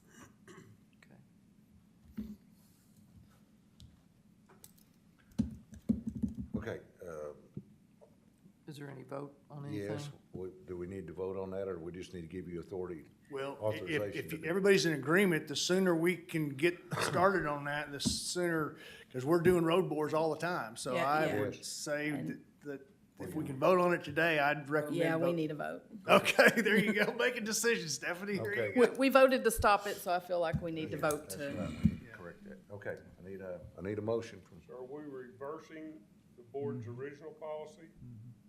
yes, the road board Yes. policy, yes. Yes. We kinda need to know how it states. What did it state?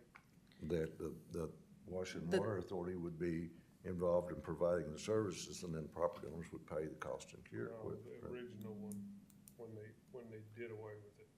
How'd it read? Or just ignore it and come up with our new one? and No, just- that is, Or You just, you I'll can tell you make a what, motion to terminate it. I move that we amend the original road boring policy, and it would now state that Washington Water has the authority to overlook and oversee and contract road boring.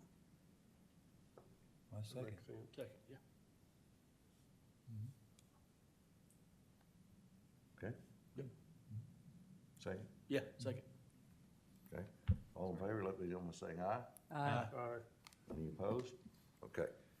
You got what you That need? should- That Thank you, should have sir. did away with our old policy Anything. and gave us a new. Yes. Now we got a new Yes. policy. But Yep. that's what you needed, right? Absolutely, yes, Okay. sir. That's Because exactly. I've heard so much complaining about that, but, That and our next one. well, I wouldn't. Okay, yeah, meters per policy, we've already discussed part of that Right, today. yep. So are we gonna stick with the parcel thing? I think so. I mean, I think what was decided today was just on an individual basis. I think the board originally made a decision across the board that there would only be one, so I don't know if that was completely reversed today or just we made an exception for this I one. think we may, but I I'd like- think there's some validity in looking at them individual. There is. Oh, absolutely. There is. If That's, you have but 100 I don't acres- know, Instead of a blanket, non, but I don't because know I if we mean, fix that. Each case is different. yeah, And I because, think they I need to mean, come and ask what- for a variance, That's right, right. and then you approve that variance, because if you don't, everybody's gonna be knocking at your that's door. right. So what, here's what happened to me personally is that about a year, well, over a year ago, I'd reached out to get a meter on part of my 48 acres that already had a meter on, and I wanted another one, and I got a letter that said I could have one.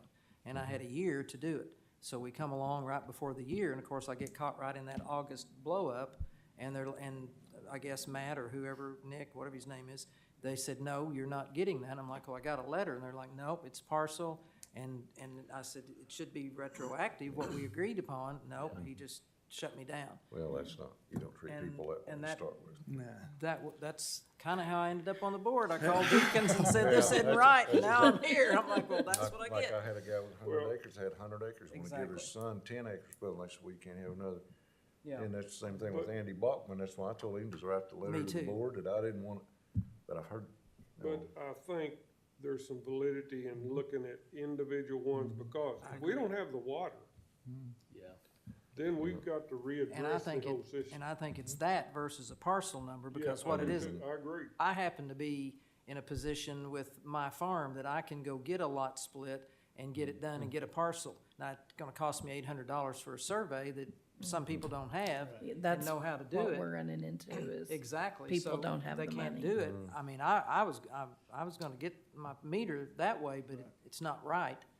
I think it's individual, and if we have water, then we can do it, and We're here to provide service. and Exactly. That's what we're supposed to do, you're not supposed to find reasons you can't. Right, right. You're supposed to be able to If service. we don't have, if we don't have the capacity, then we, and then that's that's where we decide. that's because I'm not in favor of granting everybody. partials down there where a guy's gonna go down there and build a subdivision Exactly. on a 2-inch line. At least we know up front. That's right.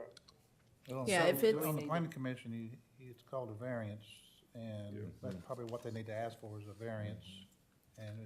And can- we did ask for that, and of course, we were shut down because that whole Yeah. mess blew up and everything, but we didn't get a Yeah. variance, we didn't get retroactive, we got nothing. So do we need to do this is parcel policy, do we need a new vote on a different policy? To Well, be, I think to we- be, I certainly think it needs to Case be by straightened case. up. yeah, I do too, that's a It's big a- one. What do you think? It's embarrassment. Well, I mean, I'm exactly, to me, exactly.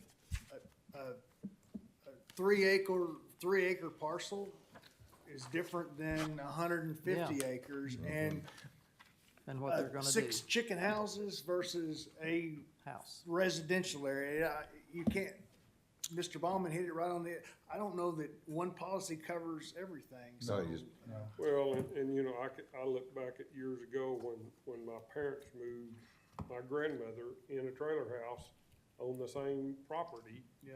but they needed water to that trailer house to take care of her.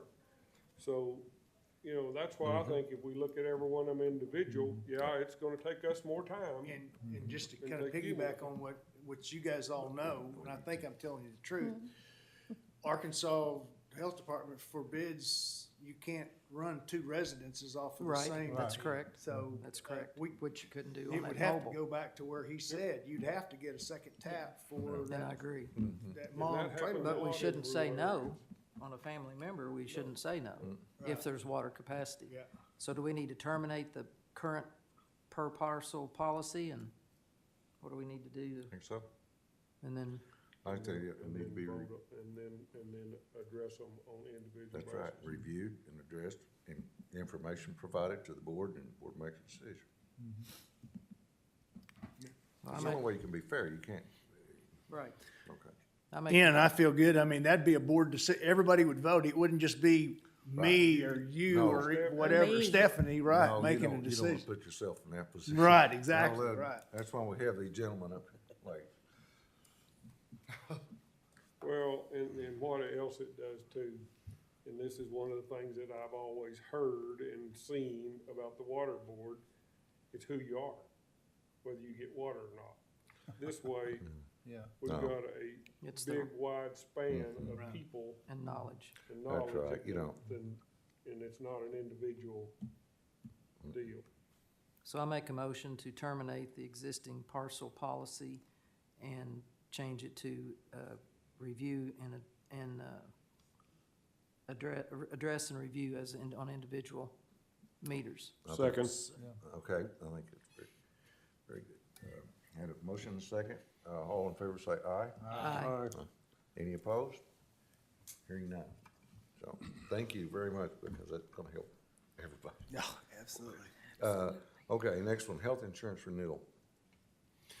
So, just so everybody knows, but one perk of working for Washington Water is 100% of all the benefit, health insurance, dental insurance, not life insurance, but all that health and dental and eye and hearing, all that's 100% paid for by Washington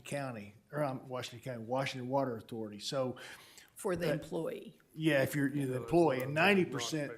yeah, 90% is covered for the family. If you've got a wife and children, we cover 90% of that cost. So we're covering a big portion. If you look at that, if you had a chance to look at any of that information I sent you, but last July or July, it was $154,000 per year for Washington Water to cover all of the premium. In January, it's gonna go to $184,000, which is a substantial increase. So we've shopped around and asked for a different quote, and it's been proposed to me that if we've been on Blue Cross and Blue Shield insurance for a number of years, and if we change from Blue Cross Blue Shield to United Health, which offers basically the same coverage plan that we're on today, our premiums will be able to save almost $18,000 by just switching, and that's $18,000. Again, you gotta understand, on this budget right here, the budget does not include that additional $18,000. So if we don't switch to a different insurance carrier, the insurance rate listed here is gonna go up. So, we can save $18,000 out of our own, and that's 100%. It's not like it's $18,000 and we're gonna pass 50% of that on to you, and I'm gonna take 50%. It's 100% on us, that additional rate. So, and again, why that's so important is that needs to take place in January 1. So if we're gonna switch, we need to tell people ahead of time so they can be aware of any impending. And it's the same policy. I was getting ready to say, as long as it's same policy, same It's coverage, because same I don't want coverage. to make a Yeah. decision That's that right. truly affects you. Yeah. Yes. It doesn't affect me per Right. se, it affects you. I don't want to get you lesser It's- coverage And it's actually. or Yeah, no, that, something else. they made a It's pre- almost identical. Just to save $18,000. There's a few differences, but for what you all are paying for our insurance, if anybody, I don't think anyone's gonna complain. I mean, it's, I'm like Nate. Well, then I'm I'll like take, Nate. I'll take your word You're over gonna on be it then. pre-qualified and you don't have to. go no, through I anything mean, different. it's basically the same. Yeah, he has a good thought though. Are you guys gonna have to go through a whole new testing of your health, I don't think so, no, no. they didn't bring that up. no, in- you don't want that in case you've had something happen. Yeah, since oh, the last absolutely. six Or months one or of the whatever, Or yeah. one of the family members. Yeah, Right. Think about that. I mean, make sure make sure you don't have And to we can- test. it's pre-existing. And with the new policy, there's so much money put in a pot at the end of the year. If we don't use so much, we're gonna get a check back from the insurance, the authority. The authority will get a refund on the policy Really? if collectively everyone didn't use up to a certain amount. So you 100% know Blue- that Blue you don't Cross have to go didn't- through a health test screening? They did not They mention didn't, that. they didn't say that, and maybe that's a question that needs to be addressed, but Stephanie and I sat in a meeting, they came up and did a presentation, and we asked several questions, and I thought they were very thorough, and, but We that could was vote on one it thing we, subject to we that did not not Yeah. cover. Okay, yeah. That'd be what I'd say. Yes, go ahead and vote to approve this and then Approve based it on. subject to not having to have That's a, right. what's And the then word? that way Not you're having to have covering a, your wheel. Yeah. what's the word? I would We appro- vote on this new policy, subject to them not having to have a screen test? Right, screening? yeah. Providing So additional. if it's- Pre-existing condition. Yeah. Existing conditions or If it, you know, if it's a flawless rollover of, Yeah, Yes. if that's, Yeah. if it's the same coverage and safe, that's no question, we need to go ahead and change that. Yeah, I move. You making a motion? Second. Okay, got a motion on here, in a I second, s- I second. okay? Yeah, all in favor? Aye. Any opposed? Then none. Right. Okay, I'm not trying to rush anybody, but the courthouse does close in 15 minutes. I know. Okay, managers Just throw it report. I don't out want there. locked in Manager here. report, do you have anything? I don't really have anything other than, I just want to point out, one thing that I think we all need to be cognizant of, and Mr. Prince brought it up, but year-to-date, and just, I'm not gonna go into a lot of stuff, there's a lot of stuff to talk about. I know this number, I don't feel 100% comfortable with, but it's the number we have to deal with. Currently, year-to-date, we're losing 50% of all the water that we buy from 2-ton. Stephanie's only able to bill for 50% of that. So according to paperwork, 50% of that's either going in the ground or it's unaccounted for. So if we can, the more water we can capture and bill, the more this is gonna look better and better all the time. But And I'll give Charlie kudos on this. When we became board members in February, I believe we were at 61%. Is that correct, Charlie? yes, sir. So from February to today, we're already down 11%. is What? this study that he's gonna do gonna help you determine some of that? Well, something that he didn't address that's already, and again, there's just so much stuff to talk about, but the old board had previously approved, and we have already purchased, we got $15,000 worth of mag meters sitting in the warehouse. We've got $15,000 worth of concrete vaults, but right now, we have no way of verifying, 2-ton sends Stephanie a letter, email saying you owe us this amount of money, this is how many millions of gallons you've used in the last 30 months. We have no way of verifying that. The board approved and we have already, it just hadn't, 100% hadn't been done, but our intention was to go down a little ways from the 2-ton master meter, install our own master meter, and be able to verify that if they said we had 3 million gallons going through their meter, we better have 3 million going through. How much through does that cost? Well, it's already been spent, it's already been paid for, good. but, the only thing that hasn't been, what I need your approval for, some point in time, I've got the hardware, I've got the concrete vaults, and I've got the master meters, but an engineering study, Garver needs to figure out how to, cause, you know, you're gonna have to weld some pipes together and put some valves in and configure this to be able to, so that's gonna be an engineering part, and then a bid process. That's too big a job for our guys to do, so we're gonna have to get a set of plans and then put that up for bid, to have that bid out for a contractor to do that portion. Well, we've already spent most of that money, so in my opinion would be to have Garner work on that and present us a price Yes. to vote on, not necessarily. The previous board basically already approved doing the work, now we just need to approve Right, the right. finalization of it. Right, So, to me, Next month. have Garner draw it up, start working on that, present us with the price, Absolutely. and then we vote, Okay. Yes, is my. yeah, no, that's good, because we can get that, that's a good plan. Right. Okay, board members' comments. I don't have anything. Let's start over here with you, Lee. You haven't said much today. Thank you, I appreciate you giving your time. I'm good, You- I'm good. Do The you have any next, comments? I do, we need to decide the next meeting date and place and time. So what's it normally, like a third Thursday or fourth, or It what is it? was. Yeah, we have to be Third careful, we have to be Thursday. careful with the quorum court meeting Well, I the same can't. night. Yeah. Third Thursdays, that's my federal Little Rock. I've got meetings in Roanoke on that. Not every month, but, Right. Yeah, we need What to is our change it only then. reason for, is our only reason for meeting here is the ability to well, we're gonna, record it? that's coming up. Got I'm it done. recorded and everything. But, the way I look at it, if our offices is not good enough for you and I to meet there and do our business, it's not good enough for the employees, it's not good enough for the customers. Yeah, I agree. I would And love we to need to down there. meet out there, maybe not all the time, but we need to meet there regularly. And that way you get to see the employees, see what the operation is, become accustomed to who, what, when, and where, you know that. I'm just talking.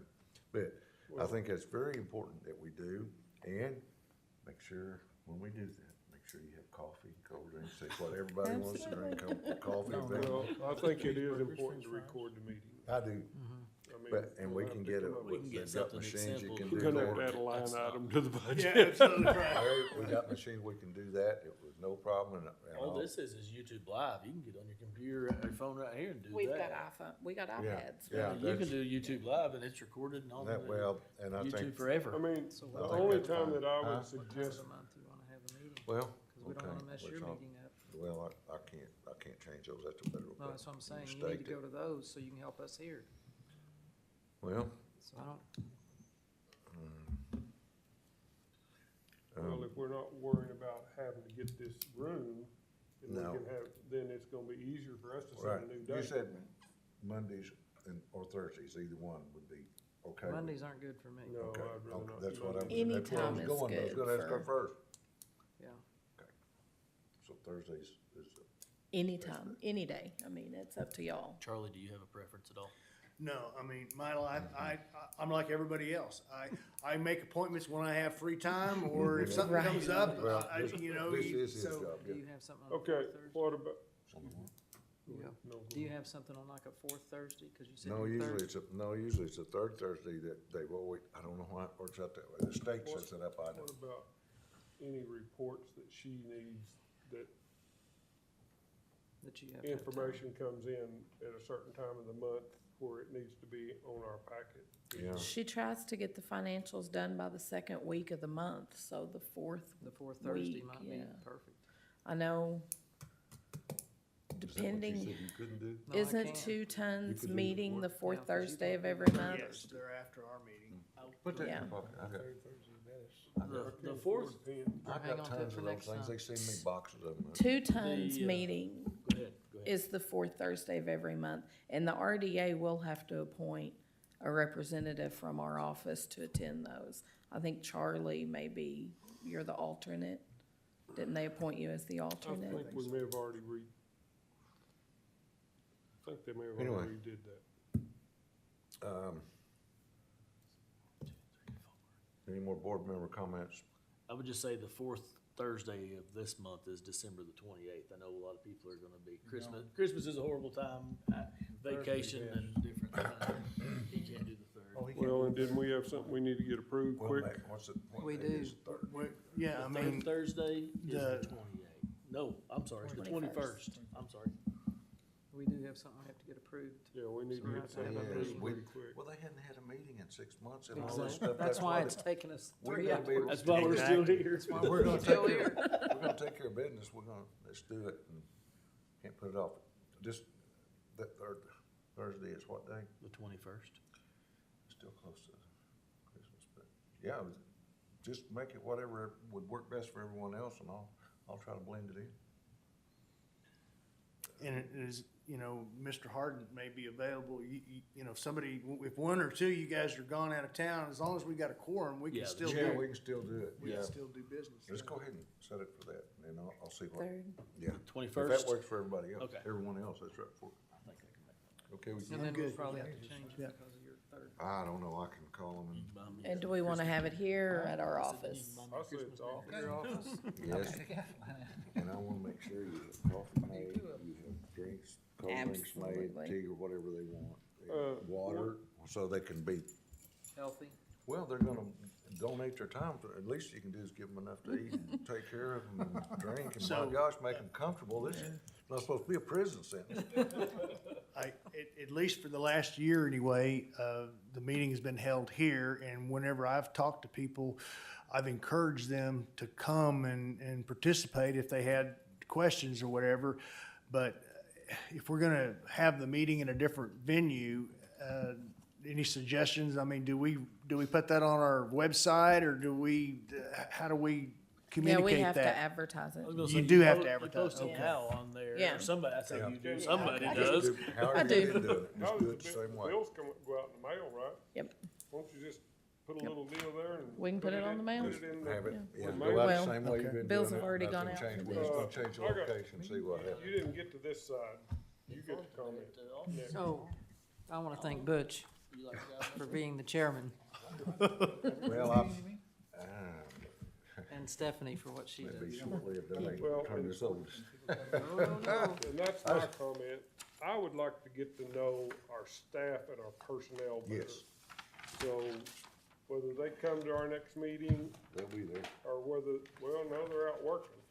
Someone will be But- there. Someone will be there. But I think if the staff knows us, the people out in the field know us, and know our intent, I think it's gonna make a better relationship throughout calm the down. county. And then I'll encourage everybody to be positive now about the WWA board and where we're going. Exactly right. I agree. And Yeah, number we gotta- one we gotta is shut if down we don't the take care of these employees, That's we right. ain't got nothing. Now, but at the same time, I expect employees to do their jobs too, and I want them to enjoy working there. You know, So if I they- think that's a great concept, and to be, to allow an employee or whatever to come in and feel important for a little bit of time, and then to hear you guys say, hey, we won't take care of you, but we expect a day's work out of you in return. But we don't have, I can get any number of employees, one at a time or whatever, but they won't need to sit for the whole meeting, I don't think, just for a period of time. Yeah. In the beginning of the meeting, just introduce themselves and let us introduce and then move forward, because, hey, they gotta do their jobs. But that's No, it's just, not a that's prison. me, I want That's a right. face, I want a face with the employees. I do Yeah, too. And absolutely. one thing I wanted to bring up, but no, we don't have time, but it was the money we owed past employees, people still here, some not. That's the first thing we need to rectify, pay those people the money they were promised and owed and were cheated out of. As I've read the minutes for the last year and a half, which I have, I was the governor. Judge brought them to me, and I've read them several times, and there's been a lot of decisions made. I have no idea why. Makes no sense, but you got employees and people quitting, and if I understand it, we're 3 or 4 people short on our work staff, is that true? Those There's need to be several. immediately, he needs all the help he can get, no reason to be short, can't do that. But they gotta be doing their job You've too. gotta treat the employees like you wanna be treated, and if they're happy and doing a good job, and you let them know it, and you take care of them, they're gonna see every leak, they're not gonna turn their head, oh, I didn't see that leak, well, only we're gonna fix that for 3 months. Is that your comment? That's right, that's right. I move we adjourn. Okay, second, okay. Get that in a minute. We take care of the people that's the past. Nice to meet you. Nice to meet you, sir. No, nice, yes, sir. Thank you, sir. You didn't say enough. Well, everybody else talking. They run their big mouth. That's what I didn't get a chance to get